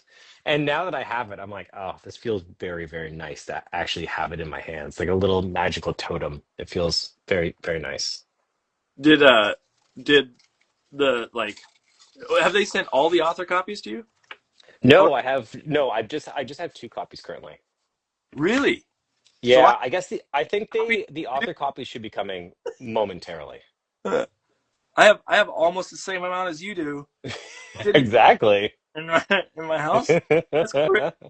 Um, Um, but I got into this world of kids' books mostly through the osmosis of watching my studio mate when I was in Montreal. So I've been friends with, I don't know if you know him, but Matt Forsythe oh, of like Poco and the Drum, Eggy and the Ghost is his book out right now. wait, he's your Um, studio mate? he was my studio mate. Okay. Yeah, No, we were studio mates in Montreal for a couple years, and we've been friends for many years. yeah, I've kind of heard of him. No, you're talking about like a very very famous kid. Yeah, no, Well, I I don't know who knows who. yeah, I have this friend. Um, His name is Eric Carl. He did something with Very Hungry Caterpillar, or yeah, but like we were studio mates, and I was doing animation, and he was doing his first picture books. okay, And I remember watching him, and I'm like, oh yeah, that looks like a good time. That's the world. That's the world to be in. yeah, no, his stuff is amazing. Like It is amazing. the color and the like lines that he does and all that stuff is nutty. And Yeah, he uh, yeah he gets a thank you in my oh, my I saw that. book. I saw that. I didn't know what your connection was to him of that sorts. But so you're like you went to his wedding and stuff like that. Well, he's not married. He's been to my wedding, but we're planning a bicycle trip right now. So we're talking about going to Bologna to the book fair, and we're like, should we ride bicycles there? Wait, you're going this year or you're? I think I'm gonna go this year. Yeah, I don't really have any reason to go. Have you been before? No, but my wife and I have plans to go for our 25th anniversary. Oh, nice. Spend some time in Italy, and oh, it happens to be the same time that the Bologna Book Fair is happening. Oops. Awesome. Uh, And so when is that? When's your anniversary? oh, my wife said put in a Gavin Doodle word there to Matt Forsythe. We wrote to Matt, and, hey, would you do Gavin Doodle? And he considered it, but I think there was either some conflict or something of the sort. But yeah, if you want to tell him, hey, you really got to do this. I Uh, will. I'll. you know, I'll hang while him by his ankles while until he you're does biking it. along, what you do is threaten him to pop his tires unless he goes off Absolutely. at some Yeah, point. absolutely. Just threats all of a sudden. Just Um, all threats, of but course. no, our 29th is in, or 25th rather, is in 2029, and so, Okay. 3 years will be there. Uh, it's if we go before that, great, but at a minimum, we need to go for our 25th is the rule. How old are your kids?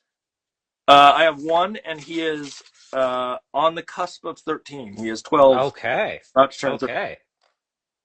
What? So, Oh, you mean well, like that bringing him along? yeah, I know. I'm like, can you ditch him? Can you leave him behind? Well, that's the thing. That's the challenge that I have right now in my head is like I thought about this the other night. Of it would be lovely to go. However, would he be so bored at the festival? And is it worth like because he'd want to go to Italy? Like, there's no doubt. Yeah. But the festival, I have a feeling that he would be like, "Oh, I don't want to be here. Why are we spending 2 days at this festival when we could be out eating pasta or whatever it may be?" And so that becomes that question of like, how do you manage that? Because I don't want to, as a parent, I don't want to shortchange my kid and be like, "Yeah, we're going to Italy. See you later. See you in 3 weeks." Uh, Yeah. but we'll figure it out at that time. Maybe he'll be a persnickety little. I don't even know what that word means.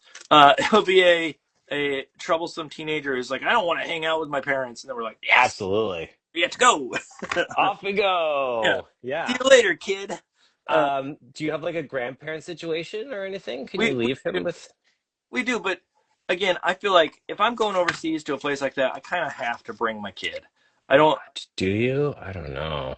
Uh, I think at his, I feel like I would be if I were a kid that was his age and my parents went overseas. I'd be like, come on, I'm going with. Um, Yeah, this is all hypothetical to me because my yeah. parents never went on trips like that, so I don't have no Uh, idea. See, I remember like when I was in high school, we went to Europe, and I feel like it is such a fun experience that I don't want to leave that out of the equation and make him Yeah, I hear you. feel like he is not part of the family. Yeah. Uh, I mean, he isn't because he's weird and gross, and you know he's he's a teenager or almost a teenager, so like there's part of me who wants to ditch him every day. Uh, Yeah, absolutely. uh, I he is, yeah. There you go. He's up to me. Um, but no, he's cool, so he'd be fine going. But I just the festival would probably not be his cup of tea. Uh, Yeah. Yeah, I get it. I get it. I get it. but uh, with the bike thing would be, I think you should not only get a bike with Matt, you should get a tandem bike.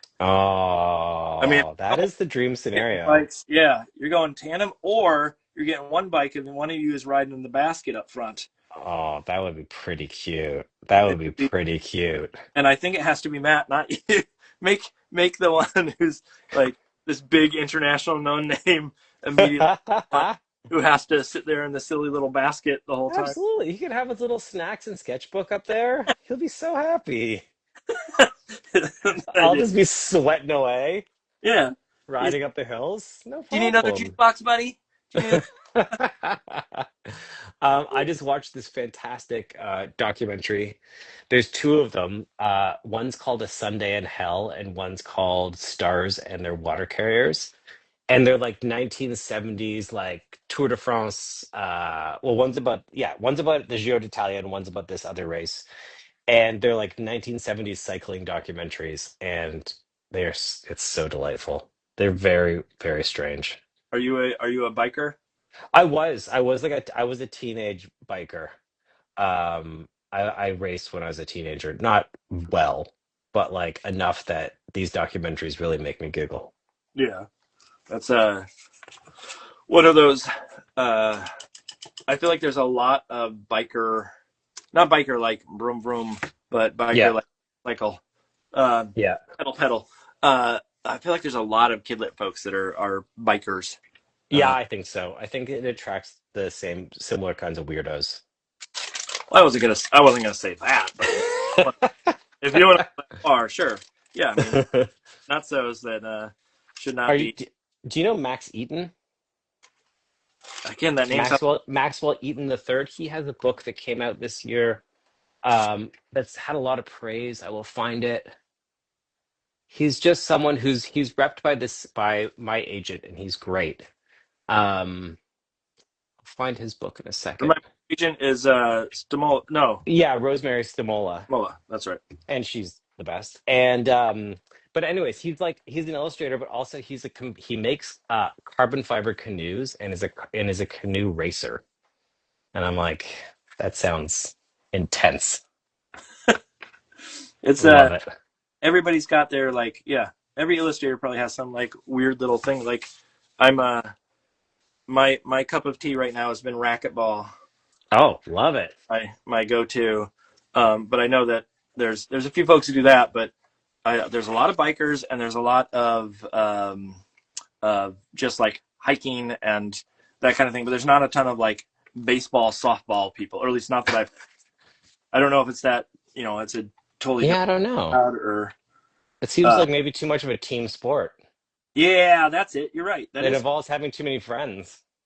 it involves trying to be cool and having to perform in front of other people that you don't get to hide Well, away of some sort. I'm Uh, working with an author named Scott Rothman, who I think is from your general neck of the woods. okay. Um, and anyways, You don't mean he's an America, do you? what's that? I said you don't just mean America, do you? Imagine. He's from your area. What's it called? Yeah, this American guy. Maybe you know him. Once upon a time in Scotland, a person said, "Oh, you're from Canada. Do you know blah blah blah?" And I'm Yeah. like, "Screw you." But yes, absolutely, I do know this person. Wait, really? I did know them. And I was like, Canada's not that small, but I do know who you're talking about. Uh, No, but this author, Scott Rothman, I'm working with him on a book for Chronicle this okay. year.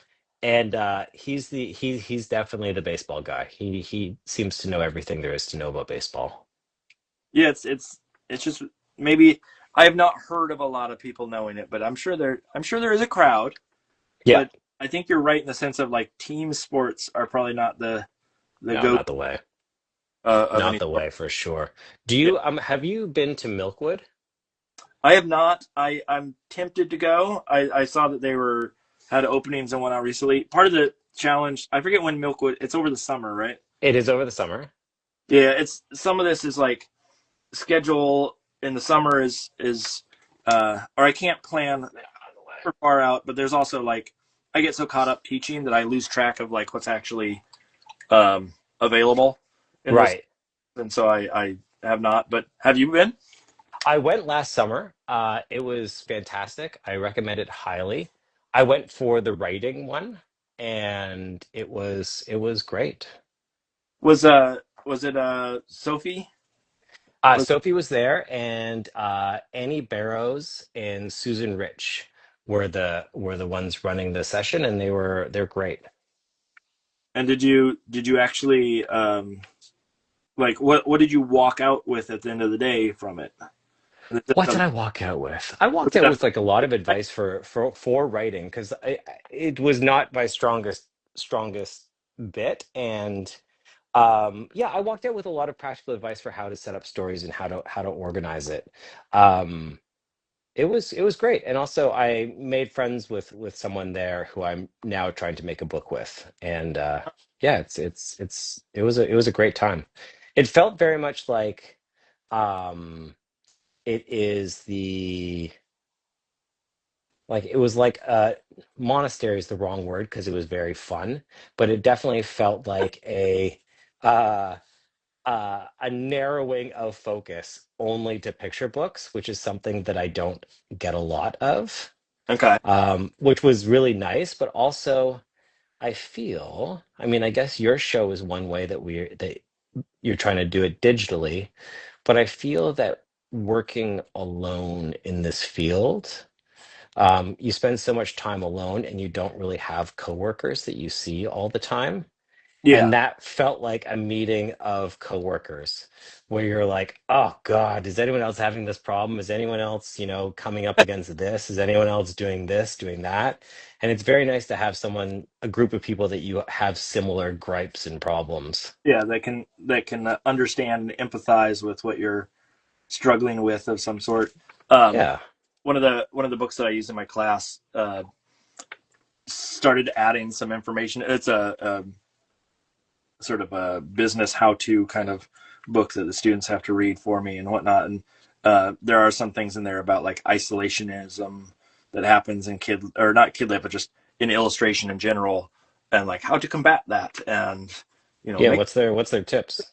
Yeah, it was for the most part. It's just like join groups and find resources that are out in your neighborhood that you can glom onto and say like um,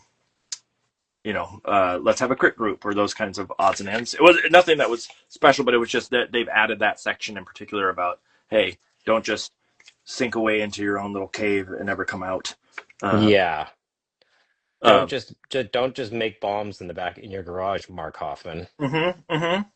Well, I mean, there's no other space to make them. It's I like, mean, it's where I keep all my best explosives. I don't know yeah. why everyone's so touchy about this. I mean, I made them in the kitchen once, but it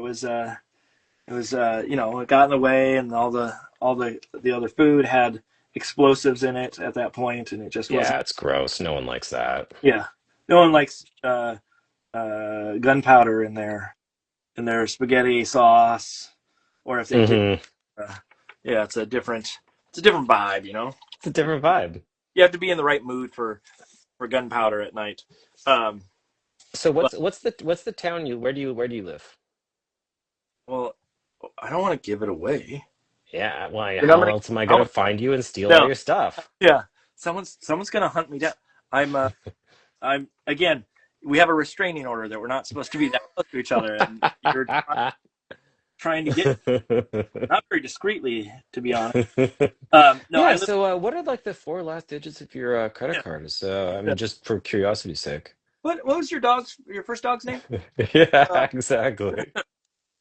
no, I live in Salem, New Hampshire. So it's we are the last stop in New Hampshire before you hit Massachusetts. Nearest, not necessarily nearest the coast, but close to the coastline. And so Okay. it literally the end of our street basically turns into Massachusetts. Okay. And so I am maybe I'm gonna guess 30-minute drive without a lot of traffic down to Boston. Oh, okay. So we're close enough that we can get to things and do things, but also far enough out that we have um, our sanity and not have to worry about parking and all those other gross things that come along with living near a city. But if you wanted to go see a review movie, would it be in Boston? What do you mean by a review movie? Like a movie that is cool that wouldn't be in regular movie theaters. Um, yeah, probably I'd have to go down to like Cambridge, down to like Harvard area and whatnot to see. Okay. But what's weird is the theater that we have nearest us. I don't know if this is in the same like if this happens everywhere, but we have I forget what company it is, Cinemark or something like that. That's a theater near us that shows like Bollywood movies all the time, Oh, and cool. like I don't know if we have a huge sort of cohort or population that would merit as many as they show in the area, but for some reason there's tons of them there. And so every once in a while they'll have something that's a little bit more artsy, but to get the real Okay. films, you got to go down to Cambridge or to some of the college type area. Now, dumb question. Your Salem is not like the Salem we think about with like witches and all that. That's a different Salem, right? That is a different Salem. However, where I teach my school is the town next to that Salem. Oh, really? And so I drive from basically Salem to Salem. Uh, Oh, the classic Salem to Salem yeah, drive. Yeah, got we, it. Got it. Got it. yeah, we get to smash witches and um, no, it's like when it hits Halloween type season, driving that way can get treacherous with just. I remember there was a day when I was in grad school and I was teaching at this small art college there on the North Shore of Boston, and I was like driving up. And I looked over, and traffic was really slow. And I looked over at the car next to me, and there was someone in a witch's hat. I'm like, "What is going on?" And I couldn't. And then it was Halloween, and it was people trying to get up to Salem for the the big night or whatever. But I was not tracking that it was actually Halloween of any sort, and so this Mm. weirdo in a witch hat next to me.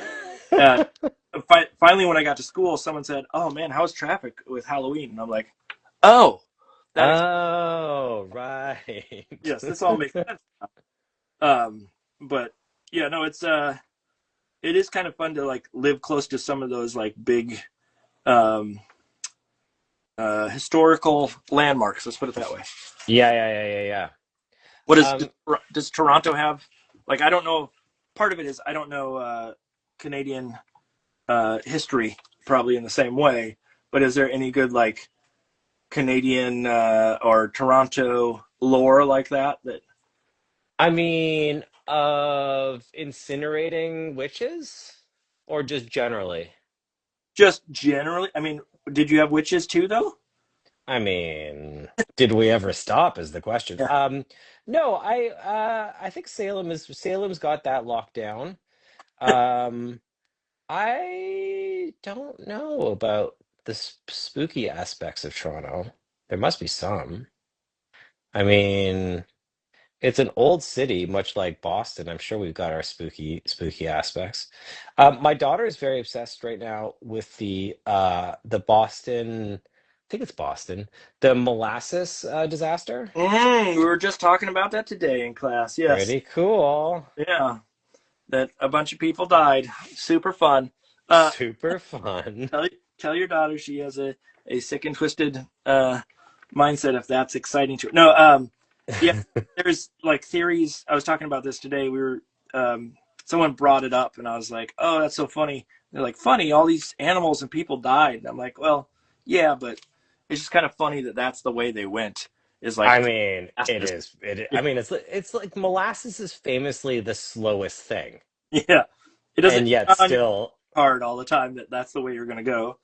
yeah, absolutely. I mean, the honey disaster. Like, what other things? What maple syrup disaster? That would be on brand. The mayonnaise explosion of Oh God, history. you don't even want to Oh, get this. Oh, it's so yeah. bad. The one of the Dozens of Dutch people killed in the mayonnaise explosions. yeah, it was mayonnaise with raisins in it. It was like a potato Oh God. explosion that happened. Um, no, one of the things that I mentioned to the students today, which I don't believe is real of any sort, but there is a rumor that on really hot days in that section of Boston that you can smell molasses still. That it's like I want that to be true. but like I just can't imagine that it would still be there or that the smell would be that strong. But it is a cool concept. Oh man. Do you know about the Halifax, the Canadian? I mean, it's one of our best disasters. Is the ship holding dynamite that blows up in the center of Halifax Harbor? Somehow that seems vaguely familiar to me. I mean, Canada has this thing where they have these like history minutes where they're like ads made by the government and they just show historic events of Canadian history. And one of them is about the person who's doing Morse code to tell the train to turn around because they know the ship's about to explode. And like the heroic Morse code operator is killed, but saves the train that's coming into town. Because like it blows up in the harbor and like essentially like blinds the entire city. Yeah. I know my first reaction is laugh. I mean, it's crazy. I'm sorry, Canadians, but that's kind Yeah. of that it blinded people over. I mean, the other thing is like Halifax at that time, not to like poo poo Halifax. Halifax is a lovely place.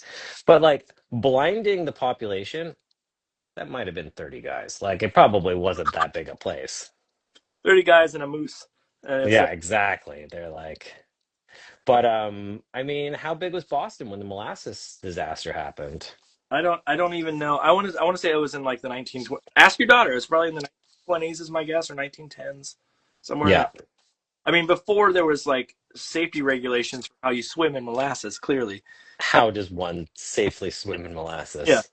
They Age didn't old question. they didn't have life vests next to their molasses vats back in those days that are required by law now. Um, I still haven't figured out how I need to make my camera further away. This is insane. I don't. It looks fine to me. I don't understand why it's. I don't know. It looks like I draw so big. I mean, your hands are there for context though, so Well, we're able to see all of it. But exactly. the with what are you using for ink? Specific. I forgot to ask that at the beginning, but Oh yeah. I have a kind of ink that I use. Made by Kohinoor. I'll try to find a bottle of it right now. Because it's waterproof, right? So you can go. It's waterproof. You might have seen that when I was drawing the dancing people, I tried to paint on it too quickly and Yeah, it bled a little bit. I think I. But this stuff is waterproof in like a minute. Okay, But I tried to paint after 20 seconds. But yeah, it's India drawing ink for fountain pens. And it's great because it's glossy like Indian ink, but it runs in a fountain pen and doesn't block it. okay. But I don't think they make it anymore. Last time I bought 12 bottles and now I have six. But I found something else that I really like. Maybe I can find it. Does it block it because it dries up too fast? Well, some do. Some inks will dry too fast and they will block up your. But this stuff, this sketch ink by Fullhaltarin Tinte. Nope, sorry, that's the name of the ink. Rower and Klingner. This stuff is very waterproof as well. Okay, because And an artist from England, Dan Barry, told me all about it. I was gonna say that like back in the day, I used to use rapidograph pens. Yeah, Uh, which I hate, but I understand. but the rule of thumb was like not all ink could go in those, and you had to use the rapidograph ink because it Yeah, would clog and whatnot. But then someone told me, oh, you can just use pantyhose, and you run any ink that you have through pantyhose, and it will get rid of any like crystals or anything of the sort that's in it that would clog. really? Yes, and That so sounds like real cooking meth kind of logic there. well, it's the same thing that it's those little like weird tricks that someone tells you, and you're like, oh, I didn't even think about that. Like the one that I found out about late in life is colored pencils have the tendency to break if you or uh, the pigment in them breaks if you drop them, and then Hmm. hard to sharpen. But someone pointed out, oh, you can just throw them in the microwave for a few seconds, No. and Oh yeah, because I got this wax. well, it's wax or it's oil, but basically it comes back together enough that it doesn't break apart the same. No way. Yep. And so same thing, pantyhose. Now the hard part is finding You know, pantyhose. Mark, that kind of knowledge could get you burned as a witch. I would be careful where you're living. That's witch talk. Do you know? Did you know that one of the witches, or I think wasn't a witch, but everybody thinks it was a witch, got pressed to death? Oh, That they, 2 stars, 2 stars. yeah, yeah, they didn't get the full experience. But it was they had some, I don't remember. I think it was some dude, if I remember correctly. But they, not to get real technical, it was a dude. Um, Yeah. but yeah, they like pressed him and Huh. smushed him away. And Okay. most of them were not lit on fire. Most of them had some other like, uh, you know, they were hung or something else that was maybe less uh, troublesome than a big old bonfire in town. But still, obviously fatal. Yeah, yeah, oh yeah, yeah, yeah, yeah. Yeah, they didn't let them off easy of any sort. Um, and in fact, Um. all of that didn't happen in Salem. Just to let you know, too, that happened Oh, in really? adjacent to Salem. Oh, God. Now I'm just getting confused. Yeah, You guys need to harmonize your marketing yeah. departments and get this all straight. It's it's but it sells better when you say Salem. Just like Plymouth Um. Rock sounds really cool where Christopher Columbus landed, but if you go to it, it's just a rock. Yeah, And Plymouth Rock sucks. yeah, it's pretty boring. But Um. Also, the Blarney Stone sucks. It's like these things are just not exciting. wait, is the Blarney Stone's the one that you kiss, right?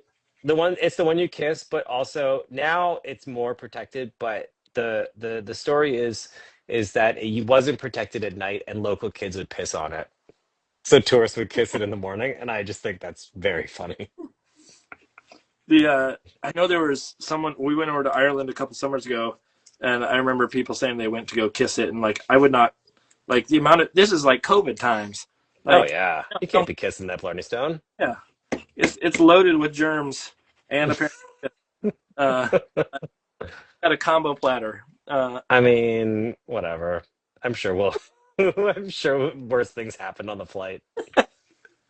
There's certain things that I will not partake in life, and that is yes, kissing something that the rest of the world has kissed is not my. Like, Yeah, it's not the best. uh, How's your dirigible going? it's getting there. It's going to take some time. The hard part is probably going to be putting in the buildings and all the little details around, but we're getting there. I don't. Do you know that there was a time, when hot air balloons were invented first in France, there was like a real craze over them. And one of the things that people did was they fought duels where they would shoot blunderbusses at each other from side by side balloons. What? That's cool. Yeah. Yeah. First Yeah, of isn't all, that the great? blunderbuss is pretty awesome. Yeah, blunderbusses. I mean, any kind of blunderbuss that already starts a good story, but shooting at each other from It's like, hot uh, air balloons, Montgolfiers. wait, a blunderbuss is like the big old like cartoony Yeah. uh, Yeah. elephant gun where it like opens up like a bugle on the end, right? The Bugle. Who is it in the Bugs Bunny cartoons that would Was it use Elmer it? Fudd? Sam. Who was Sam? The Oh, Yosemite Sam. Yosemite Sam. He's Yeah. a blunderbuss guy. I was thinking it was more like Elmer Fudd when he was hunting for rabbit I mean, or wabbit. I think both of them are blunderbuss guys. Okay, that's I don't want to get them mixed up. I don't want to get my Oh, people blowing you up in the comments. Mhm, I'm like, how dare you? they don't like it when you confuse your characters. The My wife and I always talk about, and the other day it took me by surprise because I always assumed it was some other animation studio, but it was Warner Brothers. The See if this rings a bell to you. There's a crooning rooster who is like singing. He's like Frank Sinatra, and he's leaning into a mic, like one of those old-fashioned mic. Yeah. Looks like it has little lines on the side, and there's a bunch of chickens there, and they all lay eggs really fast because he's crooning so well. Yeah. That ring a bell? Yeah. That does ring a bell. And like I thought it was some other animation studio, but she found that it was Warner Brothers. But like there's certain things like that have come up. Oh, and also I should mention this on here because he's listening upstairs. That my wife used to have a crush on on Foghorn Leghorn. Oh God, what a sex symbol. I get it. I started this idea that's the I'm going to tell people that's the crush that she had was on Foghorn Leghorn.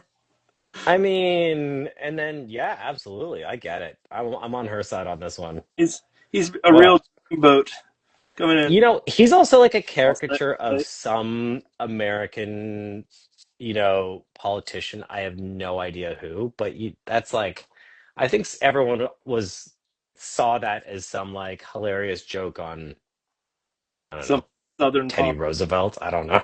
I don't know who it was supposed to be. Just I think it's so funny to like the idea of someone having a crush on a cartoon to begin with, but then it's some like really like non uh, sexy cartoon. That Yeah, uh, absolutely. it's the dune buggy from From like from Transformers. no was there was a show in the like 70s that was a dune buggy where its eyes were the headlight. Oh, Herbie the Love Bug? No, it's something else. Oh. I don't remember what it is.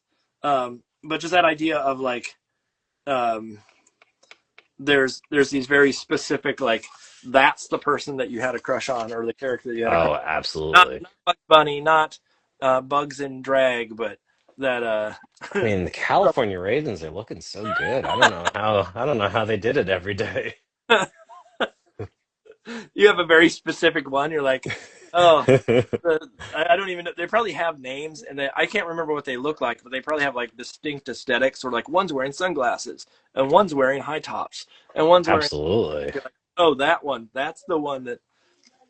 What? That's Speed Buggy. That was the name of that. Speed Buggy? Yeah, I thought you knew animation. You need to go back and Dude, I'm sorry. I think that one didn't make it north of the border. I think they're yeah. like, yeah, we'll let those guys keep Speed Buggy. We don't need that one. We don't need those high quality American uh, animated shows like that. You you had a bunch of good stuff. I mean, you wait. What? How old are you? I'm 47. Okay, yeah. So we're in the same ballpark. So you grew up with like you can't do this on television. Yeah. I'm trying to get all those like um Yeah, I don't was that I always think of You Can't Do That on Television as being Canadian, but I actually don't know the answer. There were lots of Canadians on it. It is Canadian. Oh, it is okay. It is. You Yeah. know, Alanis Morissette most famously was on it. Mm-hmm. And then Um, my wife and I like to do the I heard that with oh God, that guy was so gross. It was so Bart, Bart, gross. Barf. Barf Burgers or Barth Burgers or whatever it was. Yeah. There's a show that I know that you guys didn't get down there, which I can't speak highly enough of, which is called The House of Frightenstein. And it was a show that was made for $0 and was made in Hamilton, Ontario, just outside Toronto, Okay. and yet has Vincent Price in it. Interesting. And Okay. it's really, really weird. It's so low budget that there is a segment in the show that is just a wolf man dancing in front of a psychedelic background that goes on for 10 minutes. And that is a repeating segment that happens a lot. And but yet had Vincent Price on it. It was just a very, very Well, strange show. what was it called? It was called The House of Frightenstein. House of Frightenstein. Okay. I'm gonna have Yeah, to look you should one up. check it out. It's very good. What okay, so now that like we're sharing like things from our like I don't know if you got because I lived in Minnesota when I was younger Yeah. and we had a lot of like Canadian shows and things of this. Yeah. Um one of my favorite was a show called Red Green. Oh yeah, for sure, for sure. It was super dumb, for anybody It that's was super dumb. It was on TV so much that my brother and I just decided we hated it. Um, you got to give it another try. It's you know what? It's one of those things that's so Canadians don't love, or maybe just me, but I feel as a Canadian, we don't love to have Canada reflected back at us because we're like, who cares? Like, and that show felt it was so Canadian, but felt like it was made for a foreign audience because we're like, why do we want Canada jokes? Like, it we're done. We're over it. is it Canadian though? I thought it was like an American show that No, it's Canadian. That's the worst part is that it is Canadian. oh, okay. But people like the main guy died a couple years ago, and people were acting as if it was a national tragedy. I mean, I'm sure he was lovely, but I was like, we don't need to pretend that this show was great. It was not great, guys. It was on TV. Like, I'm sure you know, like as a kid, you would watch things just because they were on television. Yes. Yes. And something that our kids don't know anything about. But like, yeah, I would watch like 4 hours back to back MASH because I didn't want to watch whatever else was on. But it was Red Green. I It mean, was red green. I'm sure people have deep, fond memories. I'm just not that guy. it's uh, it, There's other things like, no, Kids in the Hall, that's where it was. That's where it's at. Like, yeah. that was the actually like transgressive and funny stuff. We my wife said that those guys she even put in the comments that they're from Toronto. Hell yeah. They're you claim them of some sort. There was a time in college where my friends and I watched every episode of that of Kids in the Hall, trying to find one sketch that we remembered. And God, do you remember which sketch it was? it was the sausages sketch, Oh, God damn, that's such a good one. the one where the guy sneaks sausages out of the factory in his shirt or Absolutely. whatever. And Absolutely. And it's shot like a German expressionist yeah, film. It's the best. it's so I've good. actually seen them recently talking about it. And they're like, yeah, we were like, we had our budget for the show and we were making do with what we had. And they're like, oh, fuck, now Bruce wants to make, an expressionist film about sausages that's going to take our entire budget. It was such a good one, Oh, but it's great. Makes ever no sense, but it was the best. that or the my wife and I love the who's gonna win or who's gonna win $500? Someone's gonna win 500, $1,000. Someone's gonna get a punch in the face. Uh, there's so many good sketches on that. Did you watch Yeah. the redo, the like where they came back and made more? Yeah. Yeah, I did. My a friend of, well, not a friend of mine, someone I know was directing that series, and I was invested in her, and I'm like, because I don't really love it when something I really like has a new thing. Yes. Like there was like a new Twin Peaks, and I'm like, I have no interest. I love the taste I still have in my mouth from watching Twin Peaks the first time. I don't need to see another version of it. But And so, you still got to see Kevin nude in the new series. I mean, damn, you really do. It starts off strong.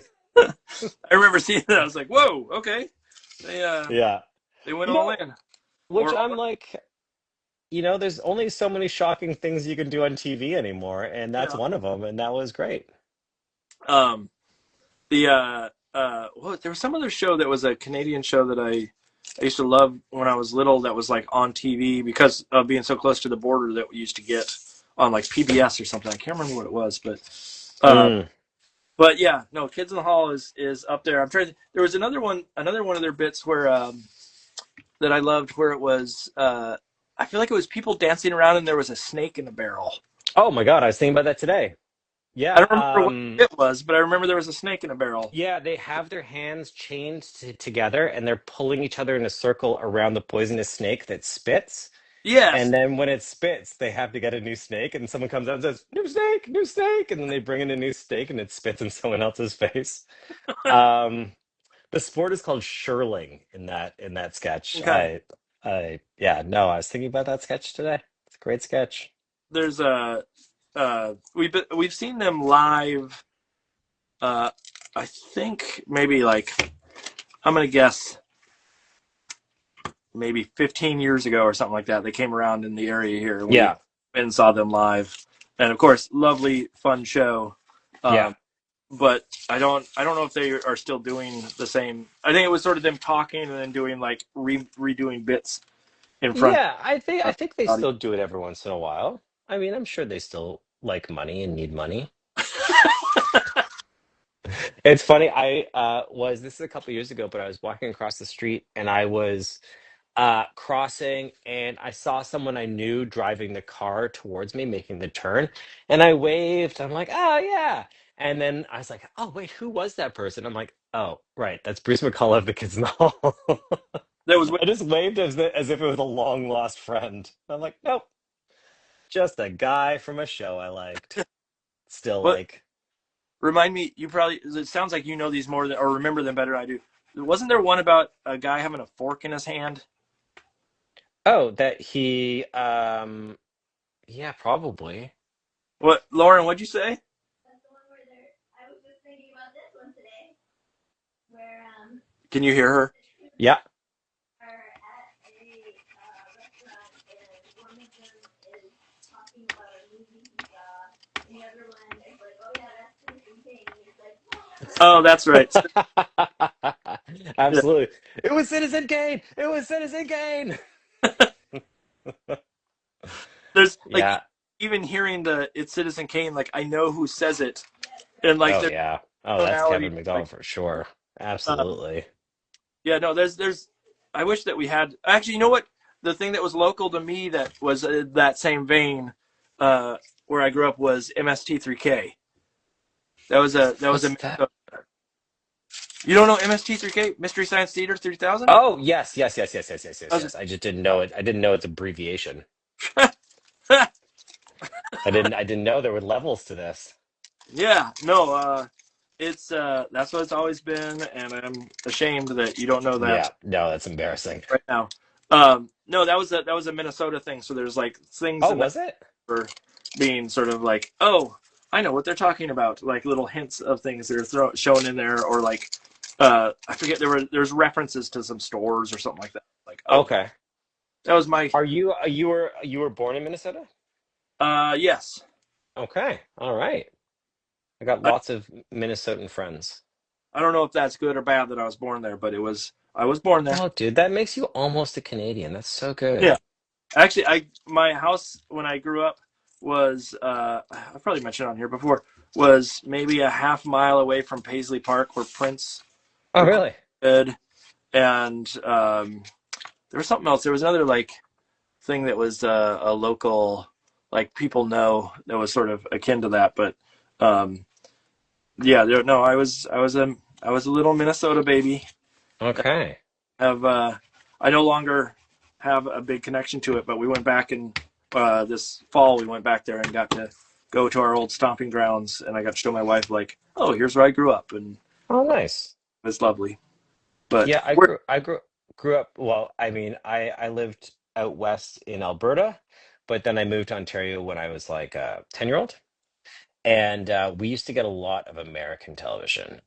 Just, same way, just like osmosis across the border. And yeah, we were very obsessed with some American cable access shows that were coming across the border. like what? Some, well, we Uh oh, I lost sound. I lost sound. Are you there, James? James, are you there? Oh, yeah, can Oh, you hear me now? there we go. Yeah, sound came back. Hold on, let me do something. Yeah, I was just obsessed with a local car lot that made very, very cheap commercials all the time. And yeah, they were Dino and Gino Gambino, Lockport Gambino Ford. And they became legendary in my friend group. Okay, that's everybody has that sort of like, yes, we remember that one ad from our childhood that like is a very local. We had out here on the East Coast. Lauren will probably remember this, but Nairobi uh, was a, I think, a furniture store, if I remember correctly.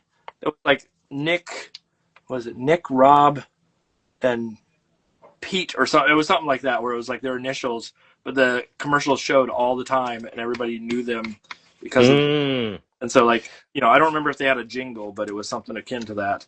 Uh, Well, I have an idea, Mark, is that I think there should be a law that you can only show a TV commercial once and it can never be shown again. Because I want everyone to make really bad commercials all the time. oh, like those weird like Southern barbecue place. Exactly. Or, the Exactly. ones I'm talking I want more nephews behind about? the camera. Yeah. That's have, what I want. have you watched Detroiters? Oh, Detroiters. I had this idea before Detroiters came out, and when they made it the show, I'm like, these are my people. They are Yeah. singing my song. Detroiters was so good. I wish there were more episodes of that. Yeah. Oh, I loved it. I mean, he's that anything Tim Robinson is wonderful at this point, but Detroiters was like top notch. Uh, I've also heard from someone who's from Detroit, and they're like, that show is so much funnier that if you are actually from Detroit. Like the Detroit inside jokes that are slipped in are oh, outrageous. I'm sure that's and both of them are just so like every joke they do is so funny. And Yeah. I mean the I think you should leave. I don't know if they're still doing that show, but man, oh man. Speaking of that, like, so let me ask you about this, because we're talking about comedy, we're talking about all these kinds of things that are, lovely, not necessarily business related, Yeah. but we are in this industry where humor sells for little Yeah. kids, right? Having a book that has something really humorous or is silly or Yeah. what. And I'm wondering, like, in the Billy builds Robocorn, there are Yeah. jokes there and there's silliness that's happening, and even in like the posing of when Billy actually builds the Robocorn, and it's not all that it should be, but Yeah. without giving too much away. Um, but that idea of um, like trying to get funny in and trying to Yeah. make a joke is a hard thing to do. Like, It uh, is. I'm It wondering, is fun. It is hard. as an actor, oftentimes you end up with like some silly folks that work in that industry. But Yeah. was hitting jokes a hard thing in that book? How did you manage? Yeah. Yeah, for sure. And you know what? I think that it's once again it's going back to the spontaneous feeling of the in the roughs and in the trying to get as loose as I can in the dummy so that I can get those jokes across and try to make them feel spontaneous and weird. Um, but also showing it to friends that I know are very funny. And like I having sent a dummy to Eliza Kinks recently, and her note on one section was just like, "You can be funnier than this. This joke can be this page could be funnier." And I'm like, Yeah. "Yeah, you're right. It can." Because sometimes you're like trying to figure things out by like you're trying to structurally figure out the page turns in a book, and you're like, "Oh, right.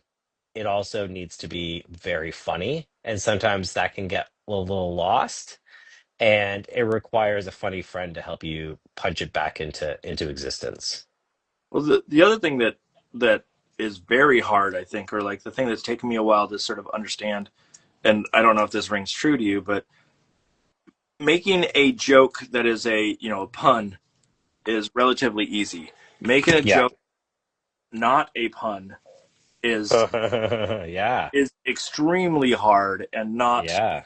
like it's to understand like the beats that needs to be there, the payoff, whatever it may be. uh, Yeah. and specifically a joke that is like you said, a visual joke that is not just like, hey, here's a silly word, but Yeah. here the punchline is how you flip the page, or the punchline Yeah. is one of these other random little things. Yeah. Challenging. Did working with, you said it was Jose, Yeah, or Jose. Yeah. okay, I Yeah, want to. um he's just a very naturally funny person. So it was great to be able to fling things at him and be like, is this landing? I think that him and I are funny in different ways. Like he is a writing first thinker where I'm a drawing first thinker, and I guess that's why we work together so well. But he is very good at helping me punch things back into existence. Okay. Is Wait, is he a visual artist as well? No, no, no, sorry. He's a writer first. He's not a Okay. I mean, he's a film director as well, but Okay. he doesn't drawing isn't naturally his first Okay. instinct. Yeah. When you said the idea of writing first, I was like, am I missing something about Yeah. some of that? But yeah, it's one of those things where like hitting a book, and this book is not a like my first book. And I'll be blunt about this. I'm a little bit ashamed looking back at it. The first one I wrote, because it is a lot of puns, and as much as I know kids like puns, I feel like puns are too easy. Like I know. Well, Oh, go ahead. yes and no, but also I think that puns are hard to translate as well. I've been trying to think about with the structuring of the things. I'm like, how does this work for kids who can't read or are being the book is being read to them? How how would they understand the book if it had no words at all? Could they still take away some meaning from it? Yeah. And that's like I think that's a challenge. Yeah, and that's like wordplay at a certain age. Like they may not understand the reference.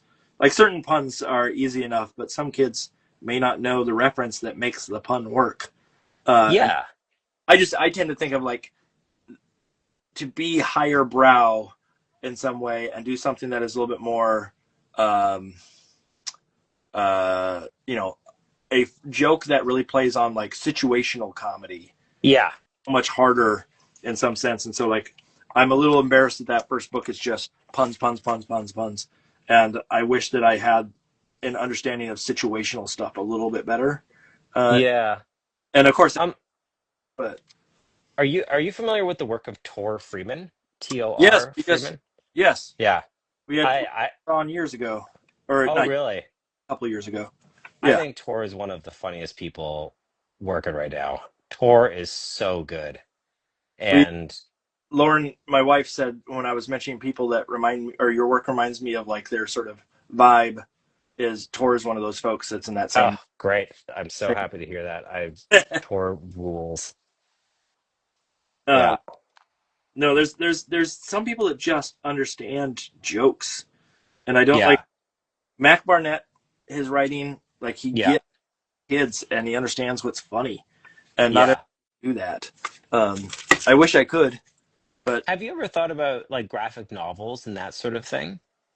I have thought about doing them. There's a a book idea that I have that probably suits a graphic novel fairly well, but I'm also um, I'm not one who likes to do long form, partially because I get bored, and so the Yeah. graphic novel kind of scares me in general of like the repetitious nature of it.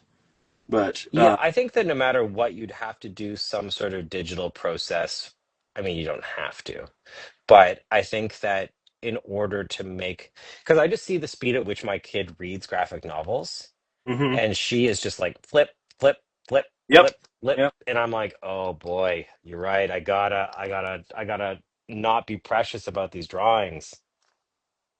Yeah, no, it's there's the speed and then like the the need for like a series that comes from that. Like just in the sense, Yeah, if you want a career, like if you can do something that allows you to do a second book, like yeah, obviously a lovely thing. And so that idea of having something that it's not my I do not gravitate towards that. And I know it's to my own downfall that I potentially don't want to do a bunch of graphic novels, but I get why people like them. yeah. Um, have you like, I mean, reading the Dog Man series to my kid, and I teach a comics class for kids in my area, and obviously like Dogman comes up a lot. But you see it and you're like, oh, I mean, I can see why they're as popular as they are. Yeah. Like the level of humor is so perfectly aimed at those kids that they are just like in fits over those jokes. And I'm like, it's a lot of wordplay. Like it's a lot of like there's some complicated wordplay going on there that you'd think you're like, oh, I think this would be over the kids' heads. But it's absolutely not. They are yucking it up along with them. Yucking it up like the 1930s version laugh Absolutely. yucking it up to the old They're time. just And yucking it up. you no, I like it is such an art. And like one of in a couple of weeks I'm going to have on Kate McCucci. Oh um, yeah, yeah, yeah. and one of the things I want to talk to her about is really just about like comedy. And obviously I'll Yeah. talk to her about writing and books and things of the sort, but like understanding comedy is to me probably one of the hardest things about trying to write the books that I do. Of like, it's funny to me, but is it funny to everybody? Or like, will the audience get it? And sort of like, is there a history? Is there a theory that goes with it that I'm somehow missing that will make all of it snap into place in the end? Yeah. I don't know. I wonder if it's something like thinking too hard about comedy makes it less funny. I don't know. I feel that it's like spontaneity is the way. I can't wait to hear what Kate says about Yeah. this. Well, I am someone who I think can be very funny at times, but it's generally like Don Rickles uh, funny. My funny is just tearing into people. Uh, and like I have a friend who, I feel bad about on a regular basis because he sets himself up too easily, and I am the type of person who can't miss the opportunity. But um, I will tear him down pretty quickly or make fun of the situation just because that's my nature. Yeah. Or there was a point where my wife and I would go home or go see my parents, and there was a bet that we had of like how long before my mom got angry at me Oh, dude. at her expense. Oh God. I am I mean, my mom is she's a funny person. She can make some jokes, but I cannot turn it off when I'm Mm-hmm. like I just can't turn the joke cannon off. And my parents, they get a little sensitive sometimes about it. And I'm like, it's not about you. I just can't stop making dumb jokes. Yeah, like And you dumb just happen to be it wouldn't here. be an issue. Yeah, Yeah. like it's not my fault. It's your fault because you're setting me up, and it's a matter of like you can't like set up all the pins and then say you can't aim for a strike. Like Absolutely. that's on you, people. Uh, That's your fault. Yeah, it's I think you got to absolutely just gaslight people, and that's how you get past being an insult comic all the time during your life. it's like I yeah, it's very hard to turn off the idea of like um when someone makes a mistake, and I truly believe this stems from when I was in college. I had a friend who, um, he's still a friend, but at the time we used to make fun of each other to the point wherein like we had to make fun of ourselves before someone else could make fun of us. So if we screwed Oh up, yeah, it was our absolutely. job to like jump on it quickly and prevent the attack from happening later. Uh, Absolutely. and Absolutely. that built into my system this idea of like, if there's an opportunity, you take it and you don't Yeah. back of any Yeah. sort. You know, Absolutely. Yeah. to others' demise. Um, and it's funny. I do it in class too sometimes, and I have to check myself. And there's this Yeah. there Yeah, you have to check yourself in class. yeah there was a student who he came in one day and he said something about his girlfriend was watching his or no he was watching his girlfriend's plant while she was away on vacation to make sure it didn't die or whatever Yeah. uh, stuff like that. And I was like, whoa, that's insane. And he goes, what? And I was like, you have a girlfriend. And of course, everybody in the classroom laughs and like, ha ha ha. Yeah. I worried immediately, like, oh, I overstepped my bounds on that. Yeah, I am going to be talking to HR Yeah, yeah. about this Uh, one. Yet the next day he came back and shot one back at me, and I was like, oh, thank God. Like, Yeah. he gets it. He understands. Yeah.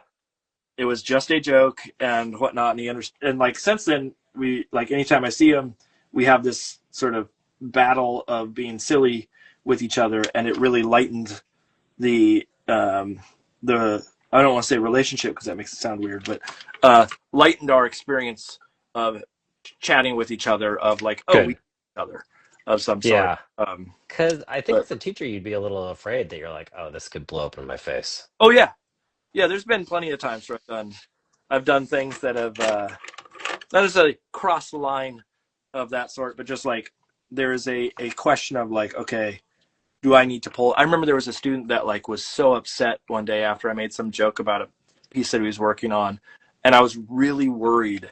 Like he seemed like, oh man, this kid's gonna go talk to HR, and I Yeah. went, oh, I'm so sorry, blah blah blah. And later I found out had nothing to do with me. It was something Yeah. on in his life, and he was just down that day. But it gave me this impression that what I did was horribly. Yeah. But then he said it wasn't me, so then I got to do it more. So that was good. I mean, lesson not learned. Yeah, yeah, Got it. Perfect. yeah. I was like, woo! Yeah, I don't know. It uh, sucks. Um, but uh, so with working on the sort of comedy or the funny bits in the book for you, yeah. was there um, were there things that like either were left on the cutting room floor that you think Yeah. here, or were there things that you know you thought were funny, but other people were like, this doesn't. Oh, always. Absolutely. I mean, it's more, yes, there's both. There's both. There's things that get left on the floor. There's things that I have edited out of my own stuff.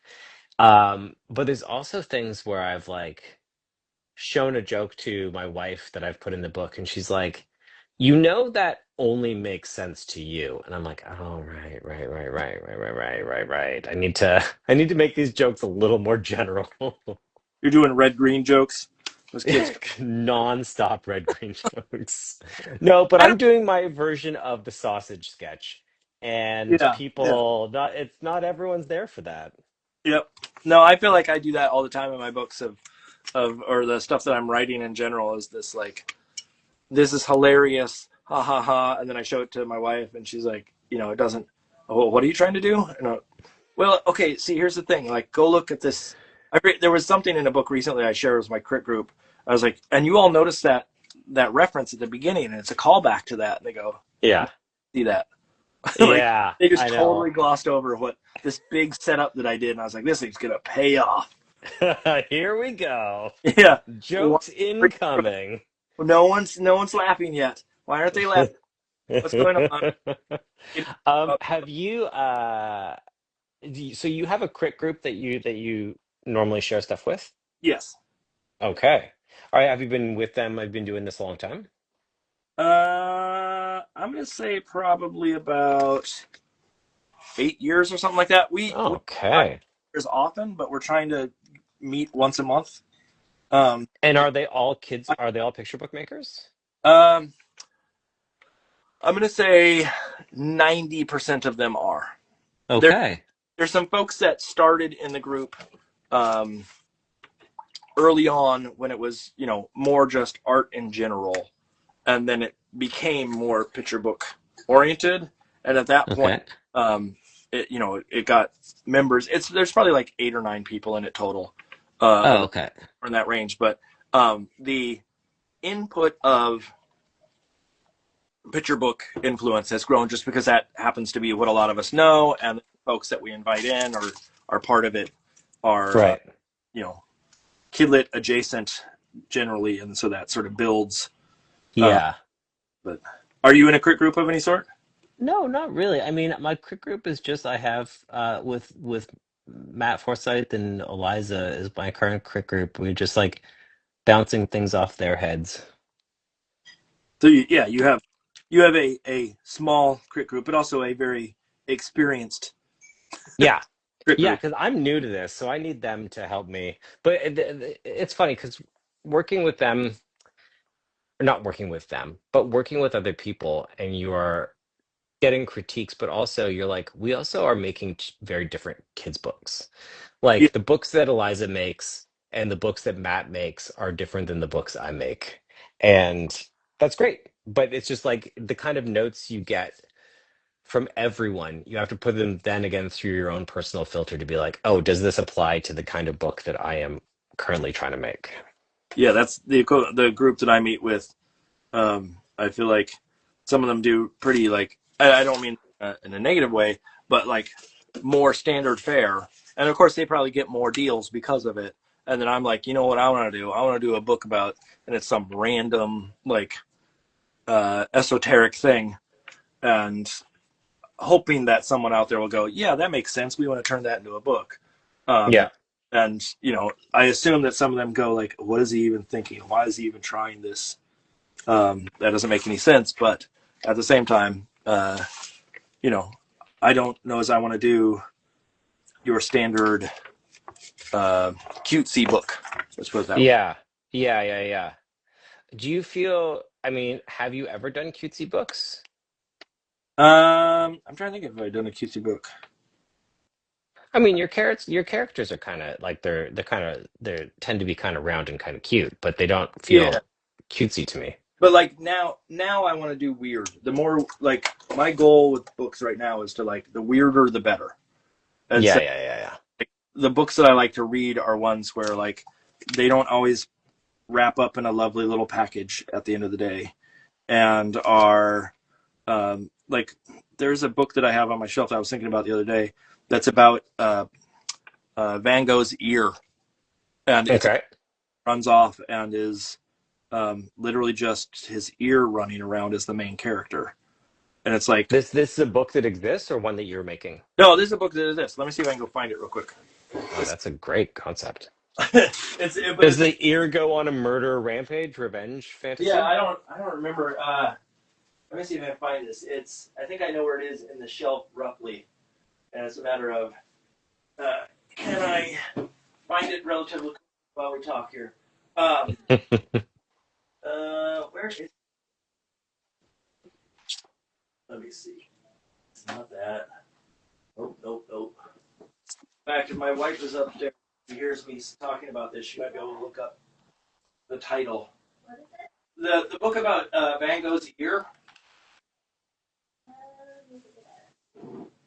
Like I should be able to see it. Oh, here it is. It's called The Ear. Found it by Perret.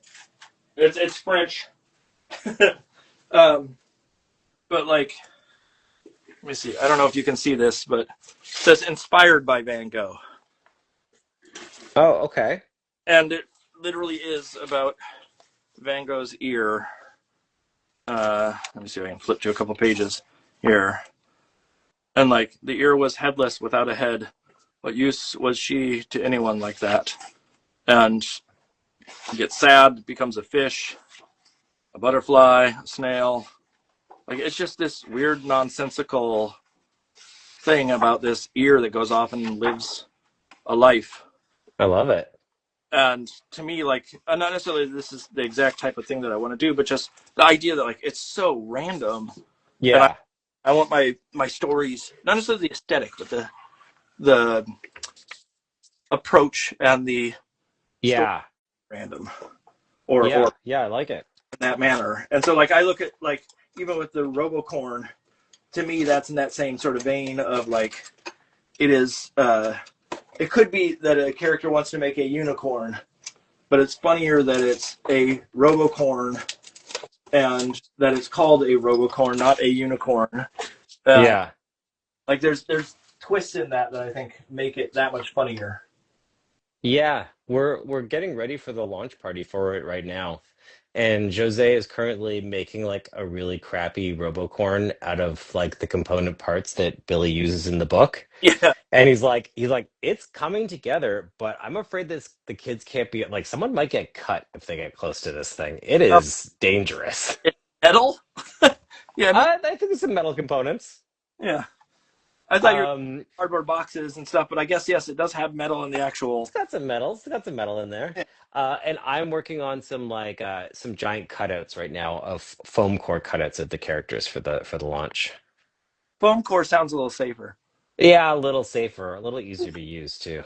You know what? You know what's really fun is a character that's built around having to get a tetanus shot. That's I mean, you know what? There's not enough good stories about children getting tetanus these days. yeah. I Yeah. mean, Old Yeller really nailed down the like the feel good rabies story, but there hasn't been a good tetanus one in a while. I haven't seen a good whooping cough story in ages. Uh, sadly, You know me what? story. There's a hole in the market that could be filled with a really great whooping cough story. Those kids out there. The what's the iron lung? Not the is the iron lung? Yeah, that's the one that's uh Yeah. what was that? That was the Iron lung, I think was that for polio? that might be for polio. Yeah. You Is know that, what? that RFK Jr., man, he's bringing this back. yeah, These stories are relevant. yeah. They're back in the zeitgeist fairly quickly. Absolutely. Figure out how to People are really poo-pooing on RFK, but man, he's bringing back the old good diseases, yeah. The classics. the cool ones. Everybody the ones that you always heard your grandparents talk about that you never quite have Yeah, a flavor of, and now all of a sudden you get to taste a little. absolutely. Um, we're sorry about that, by the way. I Oh, am. I mean, Canada's not doing so great in the old infectious disease zone either, so don't. No, I mean, It's not entirely your fault. yeah, that's not our only issue right now. Let's put it that way. Um, I mean, if there is a way to escape to Canada, like you, I can go up to Canada. I may go up there and not come back. We have someone saying polio is back, baby, finally in the Yeah, comments. yeah. It's Oh, my, Mark Hoffman's podcast is really cool. I didn't know he was so pro polio though. This is very interesting. yeah. He got on there and yeah, pro polio, iron lung, no vaccine. Yeah. Like he's really Man, fighting. he's really chose a lane out there. We're really proud of him. Yeah, yeah. He's oddly fighting against his own best wishes, but or his own Yeah. his own safety. But whatever. Whatever. But Mark, I suggest you make a trip to Canada this summer. You can break a limb while you're here And get, and avail yourself of some health care while you're on your trip. oh man, when we were in Ireland, my son got ear infection. Oh, Now we were love a like, good ear infection. yeah, it was lovely. His eardrum burst on the plane, and he didn't even. Oh, dude, I burst my eardrum last year. Oh, So I can't imagine. Go tell your son that I sympathize with him. well, he didn't even know it because Mm. he had a his eardrum had to be replaced when he was Oh young. my God, yeah. It had burst, or the seal had broken. So when he was up in the plane, it didn't really like do the same like amazing damage that it would if it was a fresh Yeah. exploded eardrum. But when we were in Ireland, we went to go have it looked at, and I'm like, oh man, this is going to be so expensive because we're overseas, etc. And we finished the doctor visit or whatever, and the guy goes, oh, this will be $29, and I'm like, Mm. oh, But then I need the paperwork so I can report it, like what it actually costs to my doctor back home. And they go, no, it's $29. We can give you a receipt if you want. I'm like, wait, whole thing? Like, I was just like, I don't want the receipt. I'm not going to report that. There's no reason to. It's going to Yeah. take more time and effort to report it than it is to just like pay the $29 and done. Um, Yeah. so I I don't know was the same a amount. couple years ago, I was in Los Angeles and I was with my friend. He's from there, and we were having a dinner party with him and his friends. They're all from Los Angeles. And the subject of insurance came up, and they were talking about their deductibles and they were talking about, oh, copays. And I'm like, Mm. what is a copay? And the room turned and they're like, how dare you not know? they're like, we spend so much time thinking about this. We find it cruel that you don't also spend your days thinking about what copays cost. Wait, this is someone in the U.S. that you were talking There's about. someone in the US, yeah. Yeah. No, copays. Yeah, that's shameful that you would bring that up and such. It's hurtful. It's hurtful. You Yeah, talk about it like yeah. it's real rude of you Real to. rude. Whatever. It's not Yeah. perfect up here either, so don't even sweat it. Um. Shoot. What was I going to say? There was something else I was going to say that was akin to. I don't know. We're talking about healthcare now. All these people tuning in to watch Yeah, the we're talking about polio. We're talking about the cool diseases, guys. what's another good the Spanish flu. That Oh yeah. was, or Nursemaid's elbow. wait, what? Uh no, I'm just making up Oh, diseases I was now. like, never heard of that one. That one sounds cool. It's 100% fatal. It's easily preventable, but you know what? We don't want to take care of it. I saw Uh, I saw some comic strip the other day. It was a really funny bit where someone said, "Oh, you have an extremely rare disease uh, that is fatal or whatever," and the lady goes, well, what's it called? And the doctor goes, "What do you want to call it?" It's like she was the first of anybody to have the I disease. mean, that's That's a good pretty, joke. yeah, that's a good joke for that topic of sorts. Um, so okay, we're gonna do a little bit of anti art talk for a second, and Yeah, what do it. is not necessarily anti art, but outside of art, what are the things that you enjoy doing? Obviously, like animation and that kind of stuff. But are there other activities that are your sort of Other activities that I do yeah that aren't drawing related? yeah Geez. I mean, it's a great question. It shouldn't take me this long to answer it. no it shouldn't. No, it shouldn't. It's one of those things right now where I have two youngish kids and drawing all the time. So it's like, I mean, I play tennis with my friend or I will go running around, but like, I don't seem to have a lot of spare time in this moment. Um, and also, this is gonna sound like wait, but I also really like doing this. So if I have spare time, I'm often doing something that's adjacent to doing this, which makes me sound like the kid who's like, I love doing homework, Mm-hmm. Mm-hmm. but I do just spend a lot of my spare time also drawing, which makes me think that I should be really good at it, but it's not the case. Yeah. Um, I don't know what other things. I'm sure if my wife was here right now, she'd tell me all the things that I enjoy doing. She come down and just or come to your space and start saying, well, he likes to lay around and not do work around the house. He likes Yeah, calling you yeah, out. that. I mean, I have been reading a ton again recently, which I stopped reading as I think the whole world stopped reading. But now I'm like very much back into it. I'm reading reading some real dumb books right now, but Like having a real great time.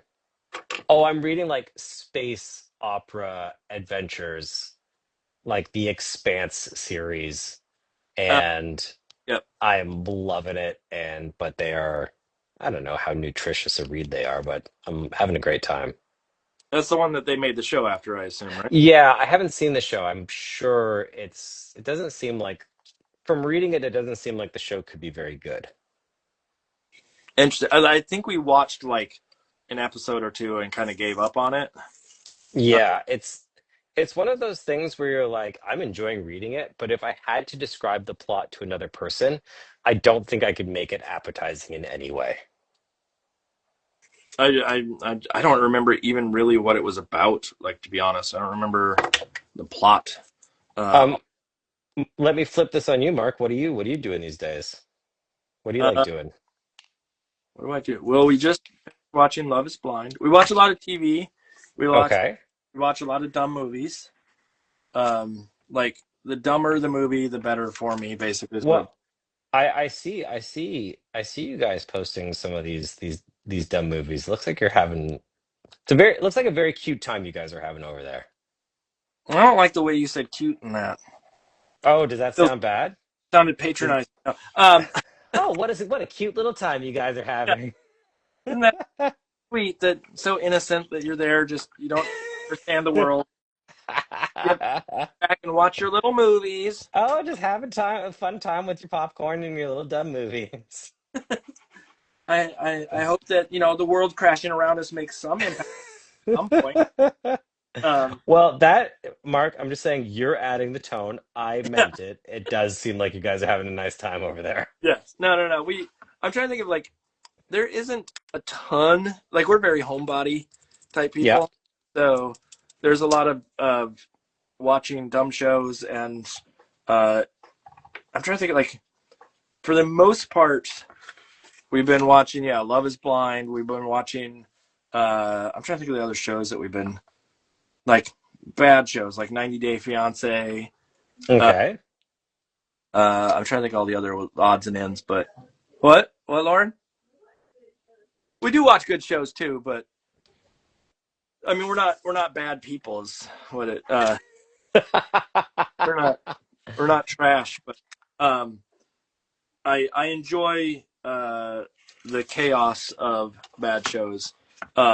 However, to be honest, most of the stuff I'm doing, it's gonna sound real exciting. It's falling asleep on the sofa. Oh, hell yeah. Respect. Yeah, Respect. the amount I of nights get that. falling asleep on the sofa is pretty high. Well, I was saying that today with like the 8 o'clock call time for this thing. I'm like, this is sleep time. I'm a sleepy little boy. Oh, see I'm this. gonna I'm This is somewhat early for me for this show. Like I don't really go to bed until probably like if I fall asleep on the sofa, it's more like 11 or 12. okay. But it's Yeah, we stay up later than what we should. Let's put it that way. I've like strangely become an early riser, just kind of out of nowhere. It just happened to me. And so now, yeah, I can't stay up this late. It's crazy. This is You crazy talk. you've officially turned old. That's Yeah, is that that's the is that point what it in life, is? yeah, where you like all of a sudden you're like out walking in the morning. That Oh, hell yeah. No, there's like the thing where like old people just like sleep less and less until they eventually just stop sleeping and they die. Like I feel so they that sleep forever. yeah, I feel that I'm definitely that's the way I'm going for sure. I'm burning the midnight the what is it the midnight oil to a point where like I'm gonna regret it later in life, and I will um I will die from exhaustion more so than just sitting around. Let's put it that Are way. you getting enough hours of sleep? No, no. Well, I went to, and does it affect you? I assume it does. My wife wants me to go get a sleep study, and Because I went and got a sleep study, and and the takeaway. Okay, first of all, I did the sleep study, and the person who's like watching you during the sleep study, at the end of it, she's like, "That was nuts." She's like, "You're a really strange sleeper."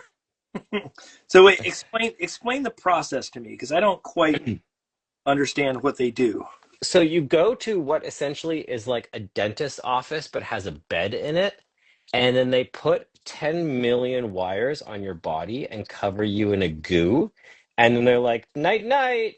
And then you don't What do you mean sleep. a goo? Yeah, there's some goo that helps the electric things that the patches that they put on you um transmit electricity, I guess. Okay.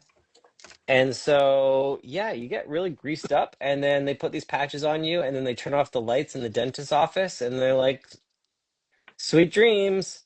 And then they tell you that you didn't sleep well, and you're like, of course, I was in a dentist's office covered Yeah. in goo. Um, but yeah, they made me do the test twice, and then I had all these other tests done, and they're like, I think you are one of those people who doesn't need 8 hours of sleep. I think you're like a 6 hour guy. So have a nice time. So they didn't like give you a CPAP machine or anything of the sort. No, I don't snore. What I do is that I flip around wildly all the time. Like I flip head to toe in the night over and over and over again. Nice. So you wake up Yeah. with your head at the foot of the bed. Oh, yeah. And I would have done it like 10 times in the night, like back and forth. And does your wife or partner appreciate that? Yeah, she doesn't think it's the best for sure. Yeah, it's not the best. Yeah. I was like a sleepwalker. I'm no longer a sleepwalker, but I think it's all tied to the same kind of brain impulses. That's I know that I snore. I know that much. And I know they're just gonna say you snore and then they're gonna go, you need a CPAP machine. And then I don't want to have to wear this thing on my face for the rest of my life. Well, there's an alternative now because my dad is a CPAP snoring man, They tell and me, now there is like a mouth guard thing that oh yeah, will that supposedly does the same thing. yeah, I've heard of that. And there, I think there's something that's like a little patch you put over your nose that can be like a valve that does it's Well, a like the air goes in and doesn't exit as easily or something like that that helps do something similar. But no matter what, I well, know you're I a big. like that we've transitioned from the polio show to the old man sleep Yeah. problem show. Um. Well, I mean, you're 47, Yeah, so I ancient. got a year on you at this point, and so, Okay. man, let me tell you, getting up in the middle of the night because you can't, you got to go potty and stuff, and I'm trying to think of all the things that are like go to like Classic old man stuff. yeah. What's Do you wait? Do you make dad noises when you like sit down and sit up like I the mean, yeah, I uh, think like a oh, here we go. yeah Getting out of a chair. Yeah, yeah classic old man stuff. yeah. Oh, help me up. I hope I don't make too many of them. I definitely was crawling under my desk to like rewire something today. And my studio mate was like, "You made a lot of noises under there." And I'm like, "Well, my bones make sounds when I move now, so Yeah. here we go." That's yeah, the amount of going up the stairs at the end of the day and I hear creaks and cracks uh definitely definitely increased at this point because Absolutely. of bone density or whatever it may be. Um we One of the things we were talking about, the book that I use in class, it has a whole section about like health and safety, and I was asking the students like, how many of you had carpal tunnel, how many of you have had this, etc., and explaining like, yeah, you got to watch yourself because it's going to be a problem going forward. Yeah. Artist problems. But that Yeah, absolutely. I mean, do you try to sit, stand, move around when you're in your world? there's your answer right there. um I get up enough as I probably should, but also like I can't sit in certain positions for long without having back pain or having, Okay. and so like that's just life now. Is that essential? Is Yeah, that I remember going to I don't remember I think it was Disney or DreamWorks, but one of the studios and like meeting all of the artists working there. And I'm like, "Oh, yeah. Us people who work at these desks, we need to be aware that we are going to be C-shaped if we spend too much time in one fixed position drawing. We need to be a little bit more careful about this. Yeah, no, like tonight when I get up after this, I'm sure I'm going to be hunched over when I go walk upstairs for a little bit. Um, Yeah, and it goes away eventually, but it's definitely it's a remnant of just years and years of working, especially like I don't know, is your surface flat right now? Like, is it it is horizontal? flat. Yeah. Yeah, like that's even worse in the sense of like mine is too. That I could probably have it tilted up a little bit, but Yeah. that's not the way that I always did it, and so it feels weird to tilt my work up. And so like at this point, yeah, I'm gonna reap the rewards of art. I mean, I already have back problems. I already have things related to art making at this point. But Yeah, I don't I mean, I wouldn't say my posture's the best, but I don't have back problems yet. But also like I'm trying to mix it up these days. I'm painting on big canvases while standing up and then coming back. I love to have two projects on the go so that I can um procrastinate on one while working on the other mm, and back and forth it all day long. And right now that is it, working on big canvases at the same time. wait, what are you doing on the big canvases? You know what? They are canvases that I got. I bought at auction just because they were like essentially canvases for free, and I bought them, and they were giant pictures. They were giant photographs of pretty ladies because it was like the closing of a um like a beauty salon. And so I bought these canvases expecting to paint over them and just use the canvases. But I decided I was going to paint out the backgrounds and just use their faces. If you want, I will show you them in I would, progress. I just love the idea of like your you paint on top of them, and there's this little hidden like textural thing that shows some weird lady underneath. Yeah. I don't know if you can see that. She Oh yeah. Oh has a giant long neck turtleneck. Here's another one over wait, were her here. eyes like that?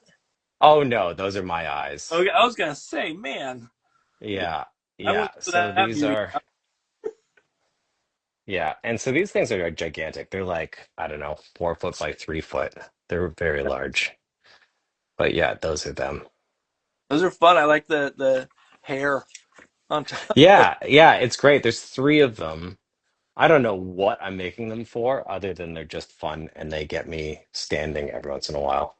Yeah, that's I need to do some big pieces like that again at some point. I was It's uh, really fun. It's very satisfying. I was thinking there's a book that I'm trying, or not anything that's been subbed yet, but that I want to work on at some point. And I was trying to think of like how I would do it, and I would probably have to scale up the the finished artwork that I do. And well, right now, the finished artwork that I've been doing has been like 30 inches wide, and then all of a Right. sudden, like if I have to scale up from that, how big are these things going to be, and where can my studio desk is not that big, and Yeah, but maybe it becomes something that is a little bit more sort of like I need to bring the easel that I have down here and work absolutely. away. Are 'Cause, you working from home all the time, or have you ever had a studio outside the house? I've never had a studio outside the house. I would not go to my studio if it was outside the house, to be honest. Oh, dude, I love my studio outside my house. Well, It's that's it's it's 4 blocks from my house. yeah. I it's one of those things where like the motivation to go is. I mean, this is gonna sound probably horrific for people that don't get this, but my favorite thing to do is not artwork.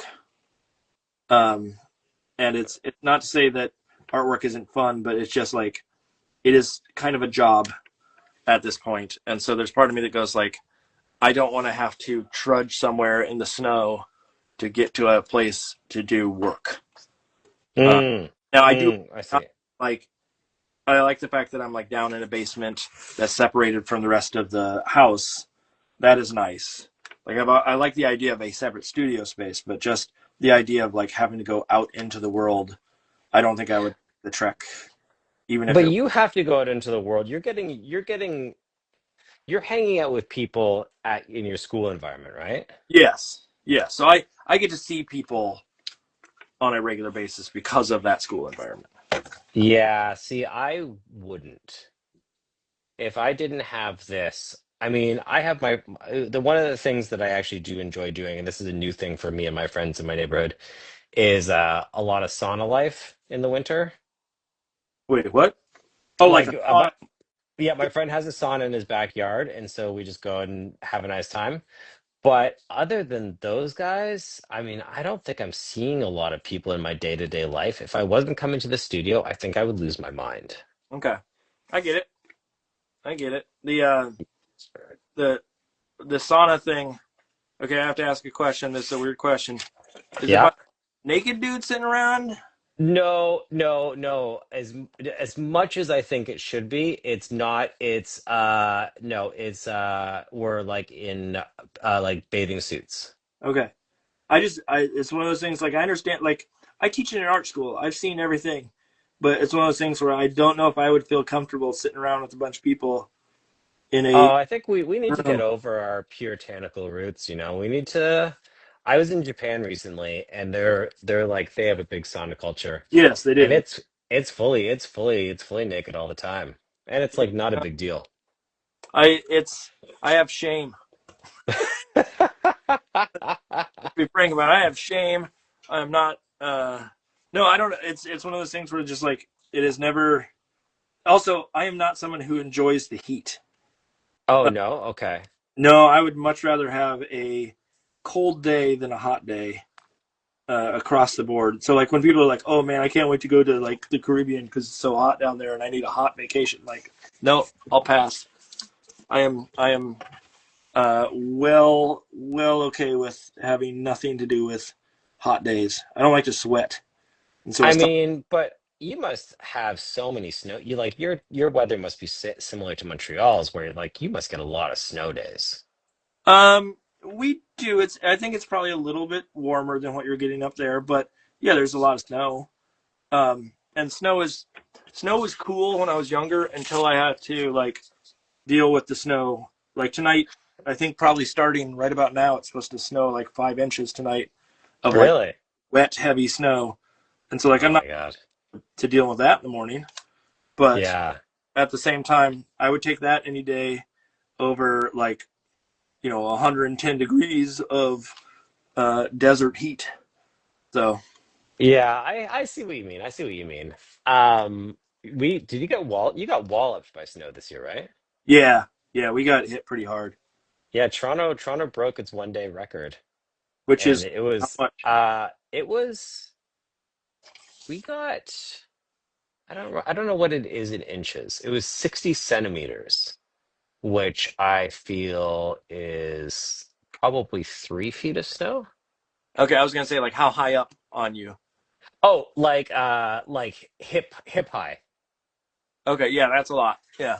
Yeah, and that was all in 1 day. And it was like the city just like stopped. But it was also very fluffy light snow, but it was pretty cool. I liked it a lot. Was that was that like maybe like 3 or 4 weeks ago?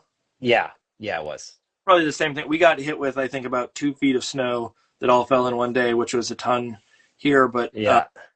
there were sections of like Rhode Island and some areas south of us that got 3 feet of snow. And Yeah, didn't New York City get just smashed? yeah, New York. Well, the problem I think, like even the school that I teach at, we got a lot of snow there. The problem is in certain situations they just have nowhere to put the snow. Yeah. And so, like near us, we had more snow than what my school did, but where the school is like really tight streets, and there isn't a lot of space to just throw snow, and so it Yeah. has to go somewhere, and like so it sits there on the side of the road, and then the roads get all clogged up, and same thing with me. Yeah. What do you Toronto do? hasn't had anywhere to put the snow, and so it's been just the city's been a mess for like it's melting today, but it's been, 4 weeks of just like stuck. Flush, and Yeah. I mean that's the challenge here too. It's like sidewalks. There's very limited amount of room to move around in Yeah. or in the town that I teach in. I mean, up here where I live, we don't really have a ton of sidewalks to begin with. Um, But yeah, no, it was a doozy of a winter. Yeah, I did have a nice time though, like shoveling out that huge amount of snow and like drinking whiskey from a flask. It felt very pastoral. It was very nice. Well, wait, are you in the section of Canada where they do like really good cleanup of like they melt the snow and No, Montreal does it better than Toronto. Toronto is like famously not that snowy. Um, Montreal just like Montreal's budget for snow removal, I remember being like $200 million a year. Like it's just and they do it so well. Like yeah, sidewalks will be cleaned the next morning because there's an army of little trucks going out. Famously, it's also like super corrupt and everyone is like getting kickbacks, but they do yeah, snow removal very well. they do it the way it should be done. Yeah, absolutely. I mean, one night I was walking home. This is when I was a student in Montreal, and there's these like little kind of trucks that drive around, and they're like, they're plowing and they're very cute, but they're like also kind of maniacs because these guys are just driving around all night. And if there's like a bike tied up to a post, they'll just wrap the bicycle around it with their little, snow tractor. Yeah, And the I was driving home, and the guy was having a break, and he had like pulled over, and I started talking to him, and I was like, if I give you $20, can I drive this thing around the block? And he was like thinking about it, and then he's like, clearly like I'd been out. I was like, I was too drunk to drive his little tractor. But then I realized he was also pretty drunk. Like I looked at his looked inside the tractor, and there was like four beer cans, and he was smoking inside, and he was listening to Guns N' Roses. And I'm like, this job kind of rules. I think you're having a great time out here. that's and, and run bikes over and Yeah, teach great people time. of sorts. No, it's one of those things like snow is fun up to a point in my mind, Oh and yeah. uh, I don't know if I'm willing uh, to say that I absolutely love it. But again, I also grew up in Minnesota where like there just was snow and you had to learn to deal with it. What I Yeah, 100%. what I have found is that, and I bet you this happens up in Toronto too, is there are certain sections where of the country or Canada or wherever where people are really good at driving in snow. Oh yeah, I'm There's great at sections driving in where- snow. yeah, where people just don't know how to do it, and I've lost my ability to drive in snow the way I used to. Oh And yeah. the other day I was coming home and it was a bit treacherous at times, and I was not necessarily that my heart was pounding of any sort, but there were times where I was like, oh, I forget what do I need to do in this type of situation, like hills, Yeah. things Yeah, like. yeah, yeah. But I know You I need know, you need to give her. You just need to go full pedal to the metal and just give her. yeah, you gotta. Well, yeah, you hope, you pray, and then you send it, and Yeah, you gotta send it. you yell it Um, down below, out of my way, or else. Um, no, it's one of those things where like I remember when I was younger in Minnesota, we would do like donuts. We would like you just have so much fun in the snow, and nowadays I feel like it's not the same. Uh, um, have you seen the movie Fargo recently? I haven't seen the movie, but we did watch the show. But Mm. oh, but why? What's Well, there's a scene in Fargo when William H. Macy's life is just like finally just fully unraveling. hmm And there's a shot that's like a long shot out the window of the building he works in. And he goes out to his car and he gets out and he has to like de-ice his windshield. yes, And yeah, he goes out and his windshield's stuck and then he starts scraping it. And then the scraper breaks and then he just starts bashing the windshield with the broken scraper. And I'm like, whoever wrote that gets it. Like they understand. They know what full winter collapse looks like. This is real experience. that building, the car dealership that he worked in, was probably about a 5 minute drive from where I lived when I was in high school. Oh, really? Yeah, it was on Route 55 or Highway 55, I think, in Okay. outside of Minneapolis. And it was like right on that same street was a Perkins, uh, and like it was when I saw it in the movie, I was like, I know that that car dealership.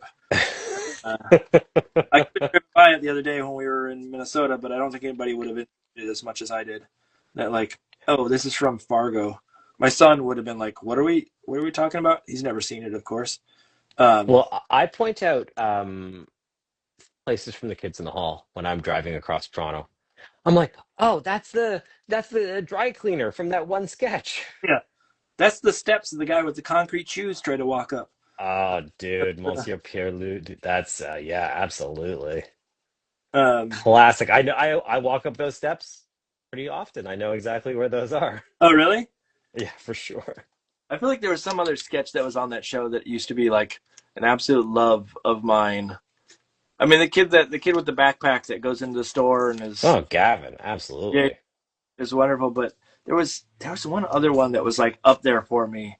But the sausages sketches was just like the hard to find because it was such a like there's things that repeat that they did. Yeah, yeah. Sausage sketch one is like you had to hit and it was on like Comedy Central or some station where we had to sit there and we didn't have uh, DVRs or anything to watch, so No, it was you caught it or you didn't, and it took us I think a year and a half to finally see it.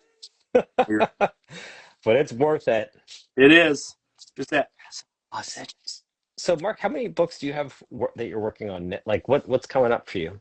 Um, I'm gonna throw that question right back at you in a second. Right now, I have nothing on the plate for books. I have gallery stuff that I need to do. Is Uh, this nucleus stuff? uh, there's a Gallery 1988 thing. There is stuff for Nucleus Portland. I'm trying to think. What did I just? Oh, stuff for a gallery that's here on the East Coast. I just wrapped up recently, and then How uh, big are the gallery pieces you're doing?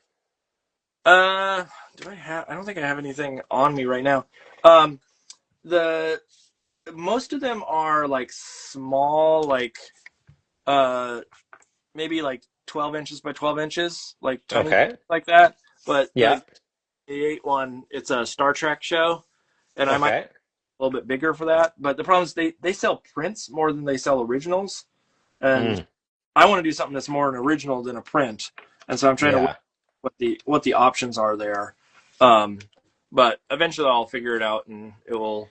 It's Uh, hard to be a guy selling originals in a show that's mostly prints, though, because people are like, "How much is this original? $20?" yeah, And you're like, "God damn it, nope, no!" nope. That's the that, and I would even add in. I was telling students the other day, like prints used to go get prints, and they'd be um, like high end G clay print or uh, offset print or all these Yeah. things, fancy things. And now because of everybody doing these just inkjet prints at home, now Yeah. like, you can't sell a print used to be you know $200, and now it's like you Yeah. get $20 for it because people are like, well, I can just print that at home now. Uh, Yeah. I know. ruins That's the very annoying. ruined the industry of sorts. But yeah, no, trying to sell a print is near impossible at this point. Yeah. Especially, I don't know if people want the images like or the things that I make as a print. They would probably want a physical object or Yeah. something Yeah. Yeah. of it. Um, So you do a lot of stuff with Gallery Nucleus? I do a lot more with like Gallery Nucleus. I've shown at a few times. Gallery 1988 a few times. Um, Nucleus Portland. I generally am in their salute show, the one that's like the coasters. And then there's a gallery out here on the East Coast called Nakata, Okay. NAHCA, that does a small work show that I'm in all the time, and then other little odds and ends. Uh, Cool. but what about you? Are you doing gallery stuff at all? I mean, I have done a little bit in the past, but it's not really my jam. I feel that like gallery stuff for most people is like serious gallery world, and that's not really my world. Yeah. Well, that's where like those like Gallery 1988 and Gallery Nucleus and those places come in handy. Is they're Yeah, pop culture oriented. yeah. Where's the 88 gallery? That's in L.A. Okay. It's oh, what's his name that runs it or owns it? Shoot, he used to be a rapper. and then Okay. yeah, I know that doesn't help. Uh, uh, he was a white dude rapper, but shoot, I can't think of his name. But it's primarily like pop culture show. Like they'll do things like a horror show. They do Okay. a cult movie show, um, Okay. things like that sort. And then uh, they put out a call for stuff at the beginning of the year. Like here's all the shows we're having, and if you write to them, I bet you could probably easily get invited to a lot of the stuff they do. Um, Okay. and so like I've done stuff there. I'm trying to think of different shows. They had a no, the kaiju one was for a different uh, gallery. That was Gallery Nucleus. Gallery 1988. What have I done? Oh, they did a Clue show that I was in. Mm. I'm trying to remember the different ones, but the new one is Star Trek, and we're big Star Trek fans in the house, so I got to figure that out. Oh It's yeah. What's your generation of Star Trek love? Do you celebrate them all? Next Generation all the way. Oh yeah. There's no other. We I would want Deep Space Nine, where they just sit in the same spot. They don't go anywhere. Uh, no, we are we grew up. My wife and I grew up basically with Next Generation, so it's the easy click. Yeah. What's your stance on the Picard show? Uh, it was okay. Yeah. I think the Strange New Worlds is really good. I don't know if you've seen it. Uh no, what's that one? It's about Captain Pike. It's sort of Oh, okay. pre original series, so it's Yeah. Spock and Uhura on it, but it's not Kirk.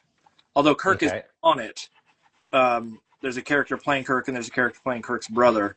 Um, but it is I think it's really good. It's episodic, so it's not serial of any sort. Yeah. Although it is sort of serial over the big picture, but they're fun. They had an episode in their first season that like really challenged people because it was a musical episode. Like they went through some wormhole or something of the sort where everybody started singing.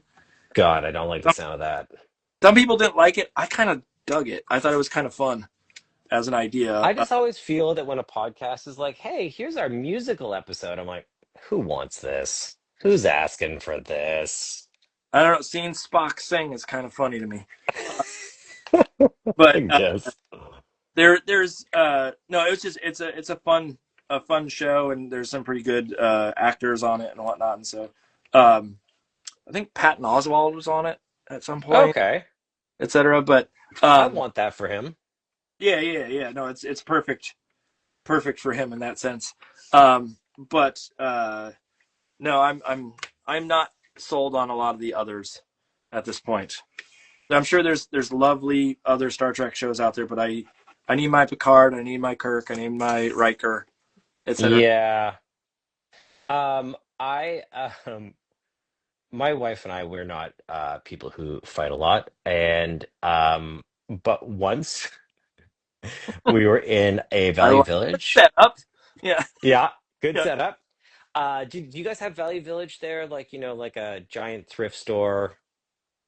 Not Um, not that one in particular, but we also whatever. It's just, it's one that's the size of a grocery store. It's like a really big thrift store. It's corporate. I think, anyways, they had every episode of Star Trek The Next Generation on its own VHS cassette. So it took up an entire bookshelf. Yeah, I don't know how many episodes there are, but there's a lot. yep. And I was like, Emily, we need this. We need to own every episode of The Next Generation, and we need to have its own bookshelf in our living room for the rest of our lives. And she's like, "No, we don't. Are you insane? This is a ridiculous thing to buy."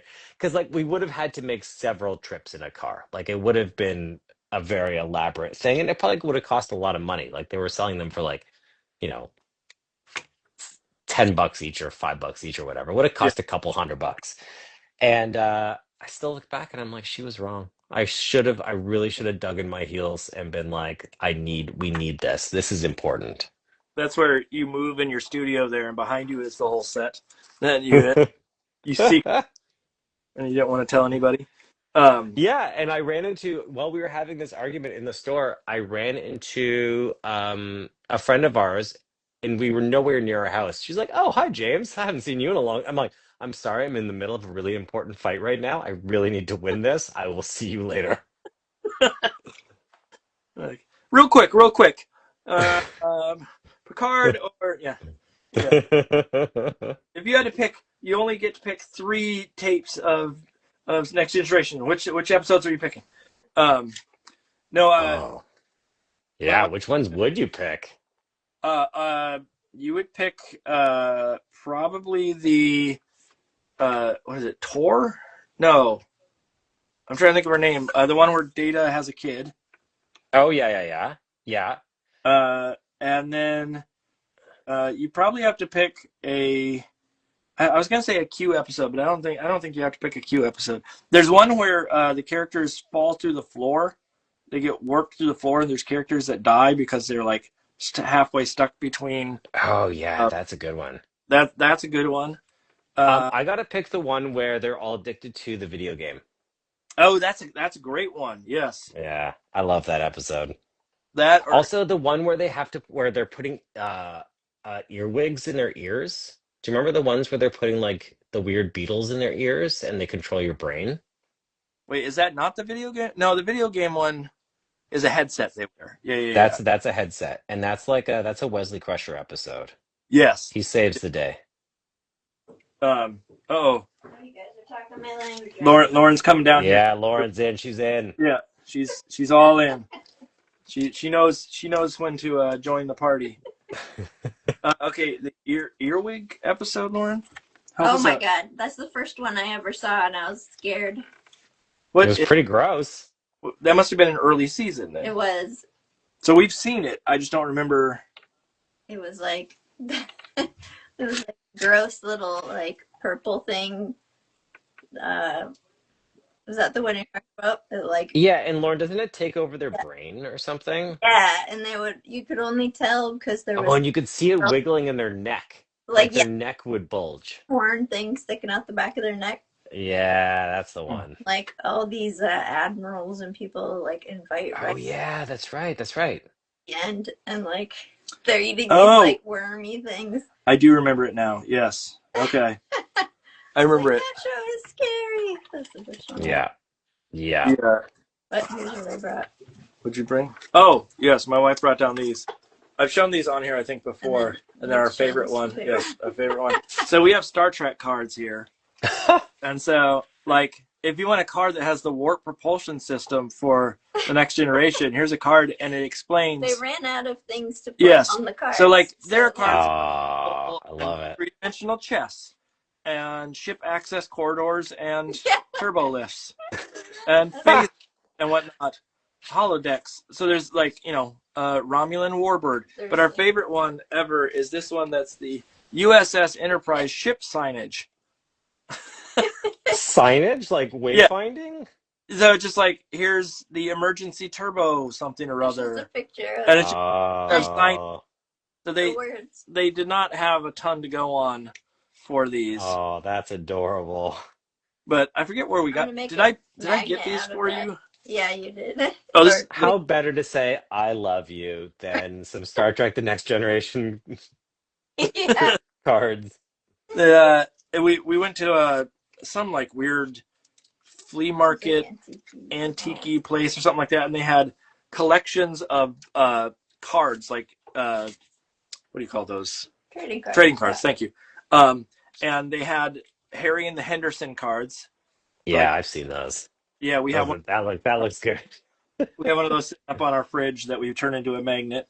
And then Yeah. So the museum of whatchamacallit? the Museum of Cryptozoology. Oh yeah. That's what it was. They didn't have any good magnets. And so I got- we made our own. I got that, and then there was Star Trek cards, and I was like, oh, I'm gonna get these for a gift for her, and so I got those, and we got a fun collection of things that are stupid and Yeah. well worth the dollar or whatever I paid for like 5 packs. Uh, but I mean, why not? Why not? I mean, there's a moment where there was playing cards for every or like trading cards for everything. oh yeah, There was definitely first Gulf War uh like trading cards. I remember mm. seeing those and being like, who's this for? Here's a. You know what I really want to see is one of those like burning oil wells. That's my. Yeah. I need Oh, that. you got the trade that for two Storm and Normans? Storm and Norman. Yeah, Ah, I forgot about Storm and Norman. Well, absolutely. You need that card. I like a Colin Powell. I'll trade you. I'll trade you a second gen Colin Powell for one of your Normans. Yeah, exactly. Yeah, I forgot Um, Norman. Man. yeah. Uh, Oh yeah. there's a callback there. Um, I had a question for you, but I forgot. Okay, well I'm Oh gonna yeah, go. I was asking Oh, about the books. So you don't have any books on the go right now. That surprises me.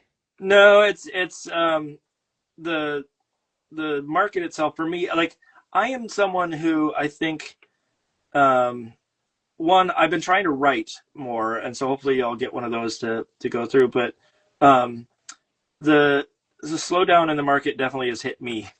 Uh, Not necessarily horribly. Like I have a book that's going to come out. Yeah. I have nothing that's literally on my plate today. Um, When's your book come out? it comes out in I believe the fall. I forget exactly what the date is. I'm going to the ALA Okay. this year, and so Is I'll that where is that this year? Chicago. Okay, cool. Are you gonna? Are they gonna send you it all with? I mean, I would love to. I love Chicago. Ask them. You should see. Just see if Yeah. like. I think there's been times where I think the one of the publishers that I work with, the author wrote to them just saying, "Hey, can we do something at that event?" And they didn't have the money at the time, but still, that idea of just saying, "Hey, I'm interested in going to promote. If you can, help me with the cost of flight or whatever it may be." Uh, Yeah. but there's quite a few folks I know that are going um, to it this. Cool. Well, So I'd like to go. What time of year is ALA? That's springtime, right? it is no, it's I think it's late June. Oh, okay. Okay. So now Okay. because I think Tundra goes. I'm pretty sure they Yeah, go. Tundra definitely goes.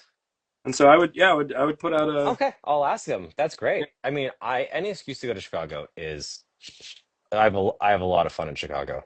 yeah. I mean, I basically like when I did the one before in Philly, it was I fly out for they're paying for the flight, they're paying for the hotel, so it's basically I get a evening and then a full day and then the morning. So it's not a ton of time to be goofing around, but it's enough that I can get out and if I want to go somewhere for a Yeah, little. yeah, yeah. It's a question of how much do they book you for like a signing or things of the sort. But I would, Yeah. it's worth at least asking to see what they say. Yeah, for sure. Worst Okay, thanks worst for case scenario, they say no. Yeah. I mean, also like I'm of the opinion that I mean, for Bologna, I'm flying myself. Yeah, Like yeah. my book's not out yet. I'm like, I'm just going for the sake of going. I just want to go.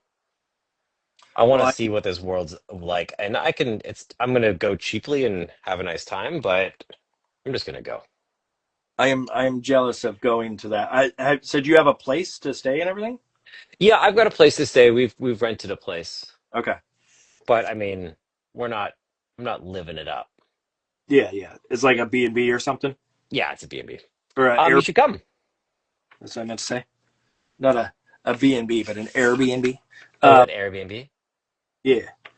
The no, I would like. I think if I'm going to go to something like that, like Chicago, I've been to Chicago before, so it's not really that big of a challenge to go to something like that. But if I'm going to Bologna, I'm going and I'm staying for some time. Yeah. I'm Yeah. not going to Italy and then stay for just like a weekend, like Yeah. making that a Yeah. trip. Um, Yeah. but uh, with I went.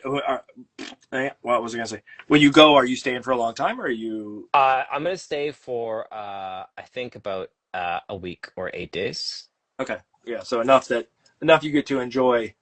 The, Yeah, the thing is that my book launch in Toronto is happening right as I come back. So it's like I come back and it's my launch is the next day.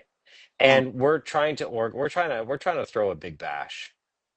So we've rented out a place that a big place, and we're trying to get a couple hundred kiddies to come and rampage around, and we'll do some crafts, and it'll be very fun. Try to get them kids in the hall to show up. Get them kids in the Seems hall. like I mean, seems they like you live know him or something. really close to where it's Yeah. happening. You flag him down on the road as he drives by and recognize Exactly. Hey, yeah. man. You you waved at me once. Want to come to something? Exactly. Your I go-to. mean, how much could it cost to get the kids in the hall to come to an event? I bet you they'd do it. Uh, I bet you there's some of them that would do it more than others. Yeah. Yeah, absolutely. Absolutely. I won't say which ones, but I bet you there's some that would do it more. But no, that's cool. The idea of the event. I like getting out and doing events like that.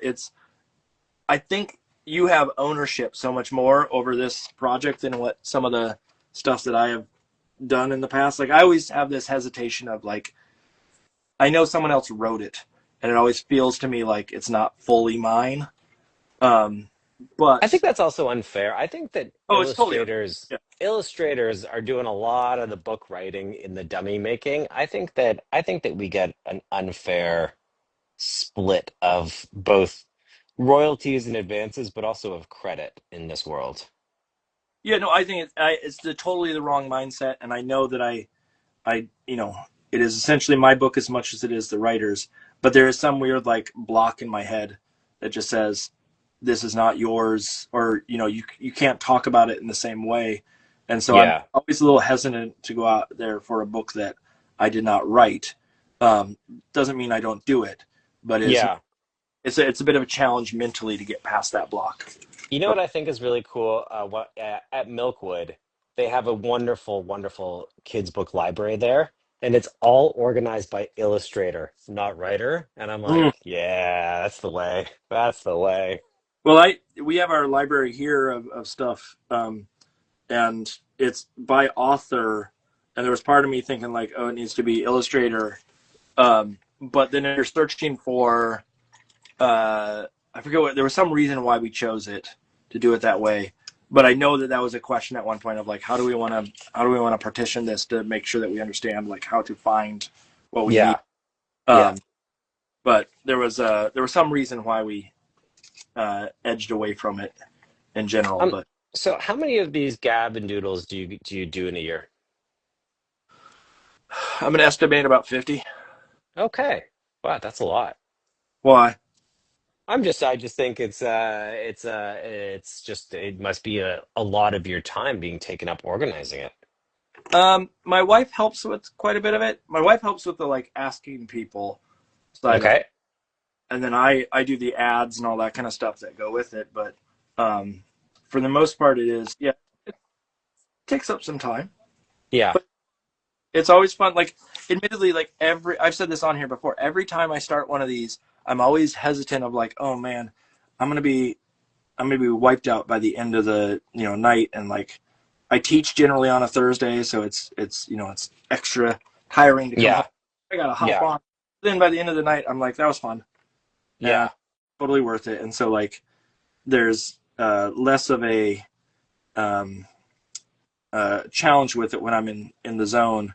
But it's a lot of them. It's Yeah. yeah. I mean I think we're getting up around 200 something like that of them that Wow. have been done, and it's a matter of just like uh, I forget. It's basically once or twice a year I can't do it because of some conflict. But Right. for the most part, it's every week. Uh, Crazy. it, Crazy.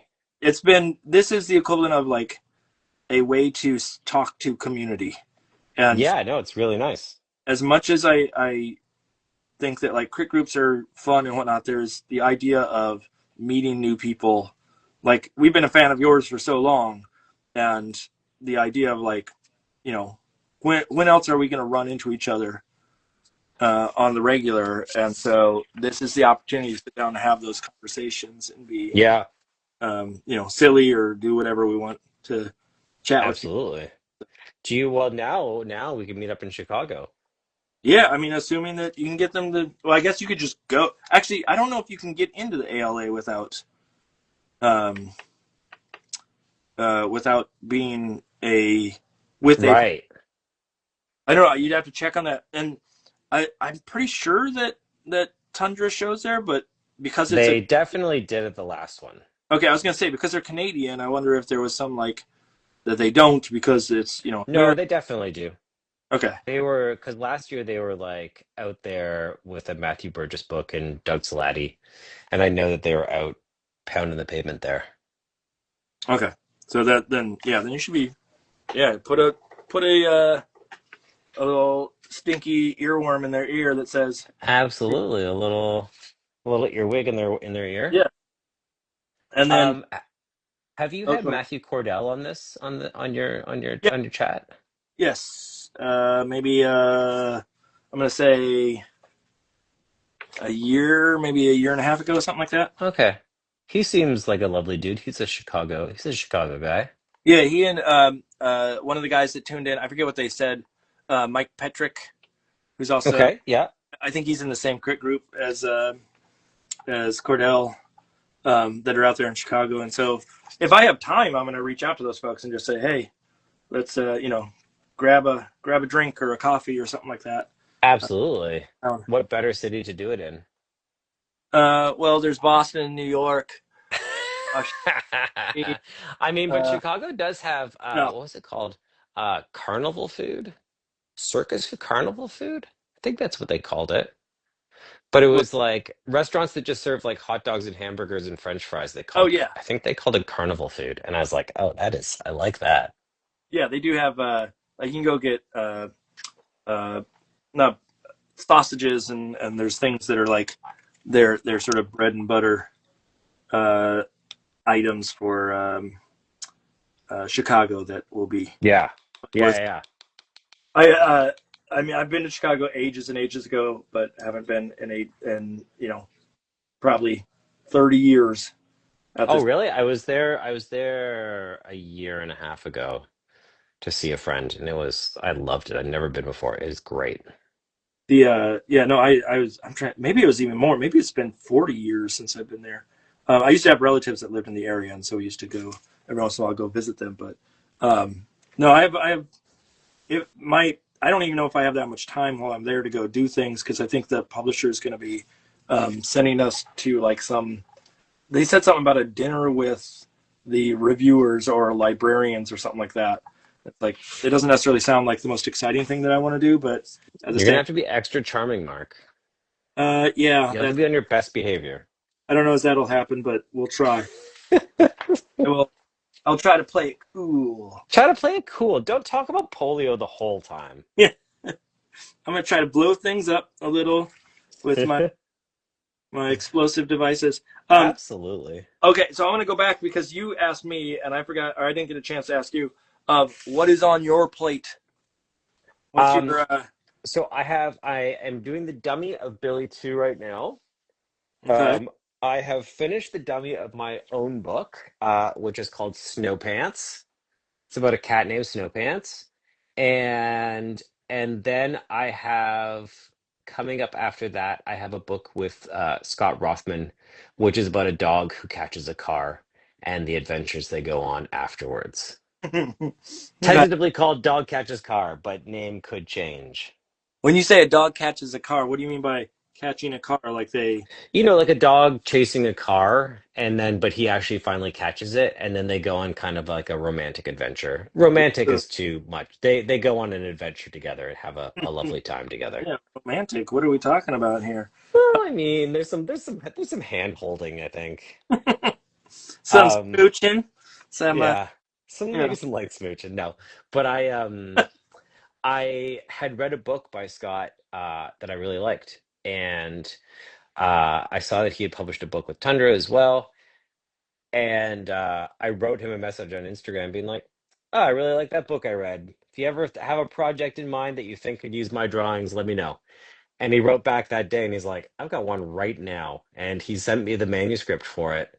and we just made some rough images, or not some. I made a series of rough images that him and I kind of like tuned together, and then we made a little package and managed to sell the book.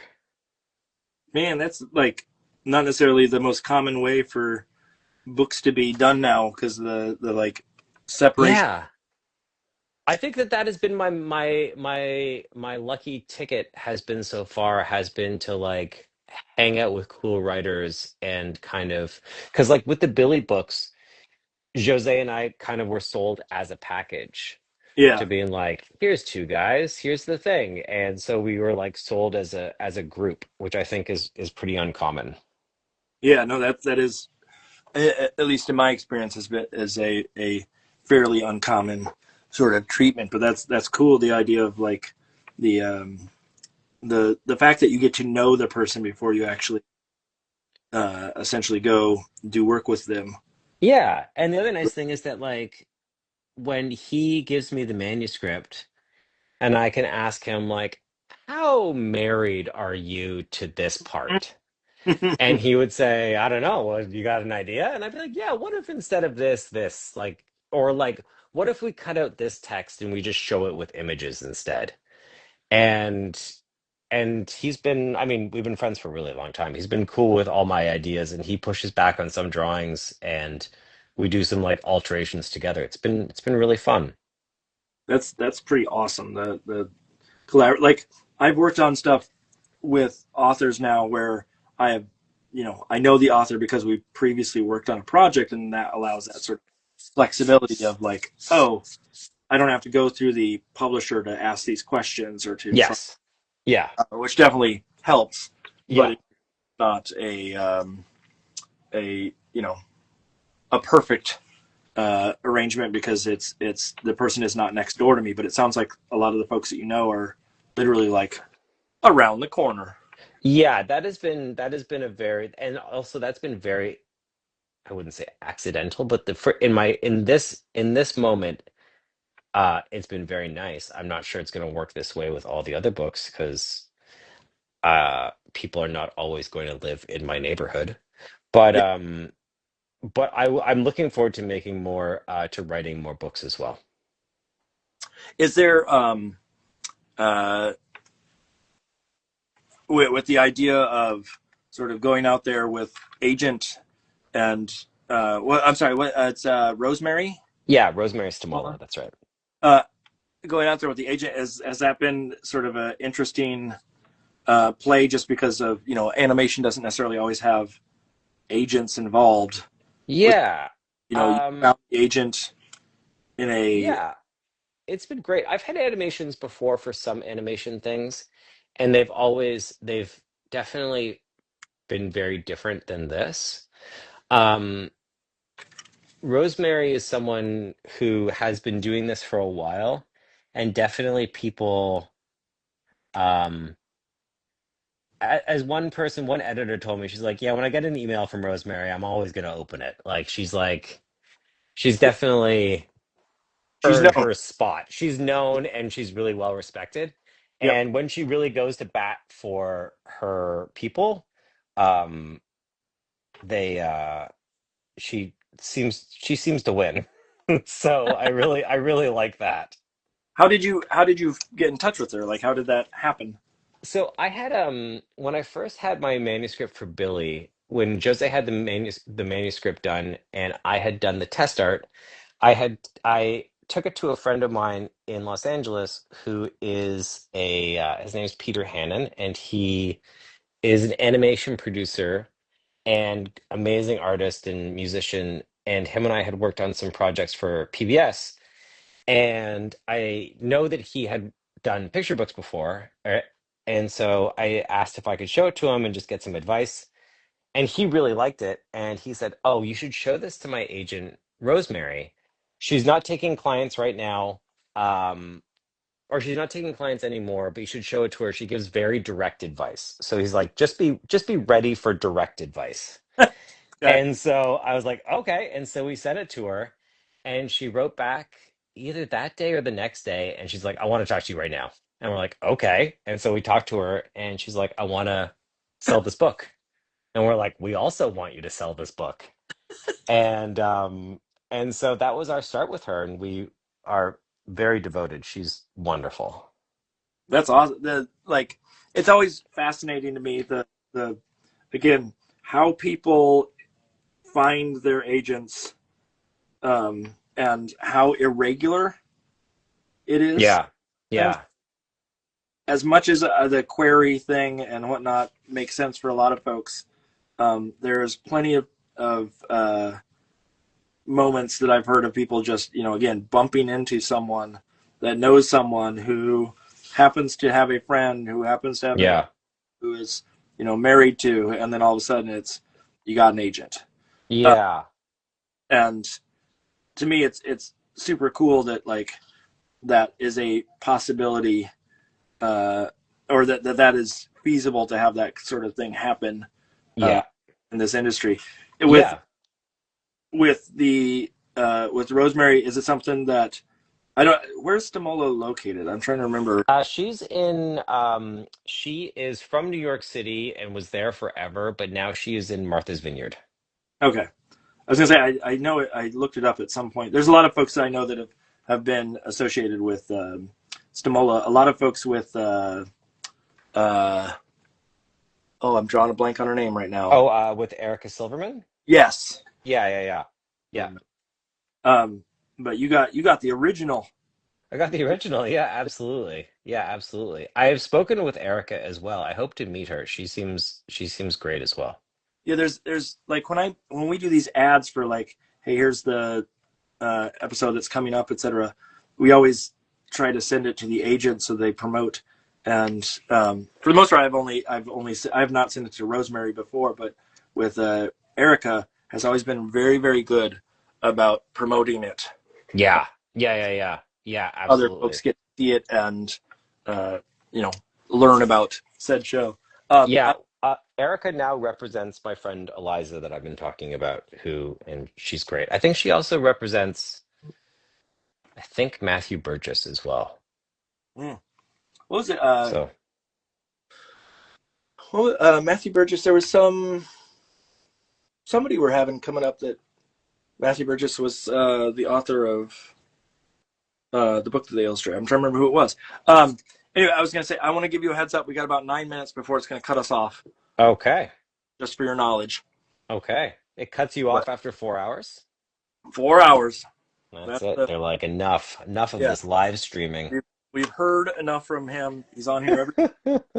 Um, but no, it generally cuts off there. It's a question of did I start exactly at 8?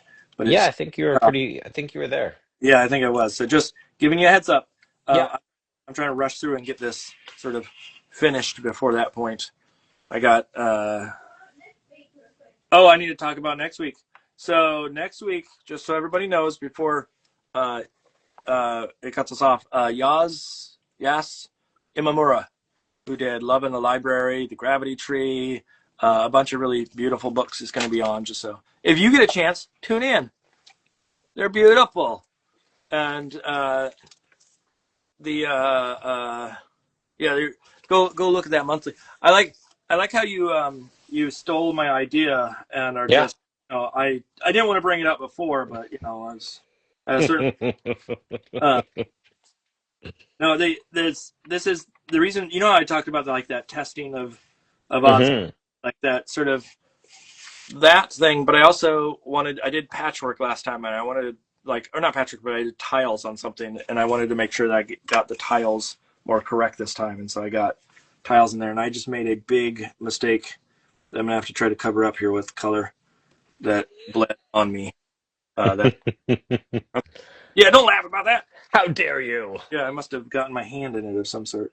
Maybe I'll make it a little bit bigger than the others, so it's just scale wise. But is there? So the book comes out on the 14th, Yeah. Yeah. and uh, have you been doing lots of? I know you said like you're doing promotion and whatnot. Hmm. Has Tundra done any sort of like Yeah. do? Are there? Yeah. There's some tundra stuff going on. Yeah, they've organized some press stuff for us and other things. I don't have anything to compare it to because I haven't worked with any other publishers yet. But I've been told by others, they're like, yeah, Tundra's media game is the strongest. Mm, They're very good at promotion. good. That's one of those ones where like they can either be lovely or they can be trash. It Yeah. depends Yeah, on. I'd heard from other people who'd worked with many and they're like, yep, Tundra's on it. Okay, good. That's there's I won't name names, but like the one that I'm working with now, they have a pretty good promotion. I mean, the fact they're sending me to ALA uh, Yeah. is pretty a pretty big deal because it does cost a lot of money to do something like that. Yeah. Because I'm not cheap. It's but just that idea of like sending someone to that kind of event does take a Yeah. chunk of change, and so um, the idea of if they're going to do that promotion, if Tundra's good, then yeah, get them behind you and get them making you plans to get out to Chicago. Yeah, all I want is for them to want to also make like 200 more Billy books. So let's keep Tundra on board. What if uh, actually one of the goals of mine, and this is a silly little goal, is I want to have one of the books that I do turned into a stuffed animal at some. Oh, hell yeah. I'm Absolutely. I'm looking. I've even actually made I've had a Billy prototype made already. Have you? Yeah. I have a friend who's a stuffed animal sewer, and so she made me a prototype. It's pretty darn cute. I was gonna say that's one of those like if Billy seems like enough of a character that you could probably do something like that and it wouldn't be jarring or feel uh, like out of place. It's a matter of can you get the hair and some of Oh, those the things. hair was the hardest problem. The hair Yeah, was like because we were yeah, it's because Billy's hair is kind of just like a cloud of craziness, and trying to get that in the doll was the hardest part. It still is a work in progress. like trying to find the right material to do it or the Yeah, because it was right. like too frizzy was not working. It was difficult. Um, is there with the next book in it, is that something that is already out? Like, as the publisher already said, hey, we want to do that, or is that something you're just doing on spec at this point? Oh no, book two is already commissioned. I would love there to be a book three. We actually sold them the idea of Billy on a different concept, which was like a going to bed book. And Tundra loved it. They bought it on it, but they're like, we don't want to start with a going to bed book. We would rather have something that introduces her more fully as a character before we do a going to bed book. Hmm. So that going to bed book is still in the wings waiting somewhere. And when does the second one come out? Is that a like a The second one will be 2027 sometime. okay, I'm delivering final art this summer. okay, okay? That makes sense. Yeah. Time frame. Um, and then I feel like there was one other question I had for you about it. I'm trying to remember what it was. Oh, Um, can I fling a question at you? yeah, go for it. How long does it take you from beginning to end to do your final art for a book? Depends on the book. Okay. Generally about 3 months, Okay. more in there. I said the other day on here that I did a book that took me 15 no 15 days to illustrate. Huh. It was a 48-page book, or it was a double length book. The problem was it also took a month after that to do all the edits. And Yeah, I know that feeling. but outside of that, it was not as lovely as a process as I wanted it to be. And so, Yeah. um, I would probably do it very differently now. Um, I would Were go back. you to do 15 days though? Were you like taped in your chair and just like IV of coffee and Not necessarily. It just flowed easily. It was Mm, where like I just didn't have to do a lot of thinking. I could just play, and so right. and it's not to say that um, it was like any different of a process than what I would normally do. It just uh, there weren't as many stipulations and like things that I had to follow, and Right. I got to just play, and that is easy and fun. Yeah. I was doing Yeah. like 2 spreads a day kind of thing and done with it. Whereas now, uh, like some books may take me, I can get 2 spreads done in a week. Yeah. Um, Yeah. but it was fun. I enjoyed it. But I would, I would probably do it a little bit differently if going back, just because I knew how many edits I have to do now. You know, Yeah. approach it in a different manner. But why? How? What are you?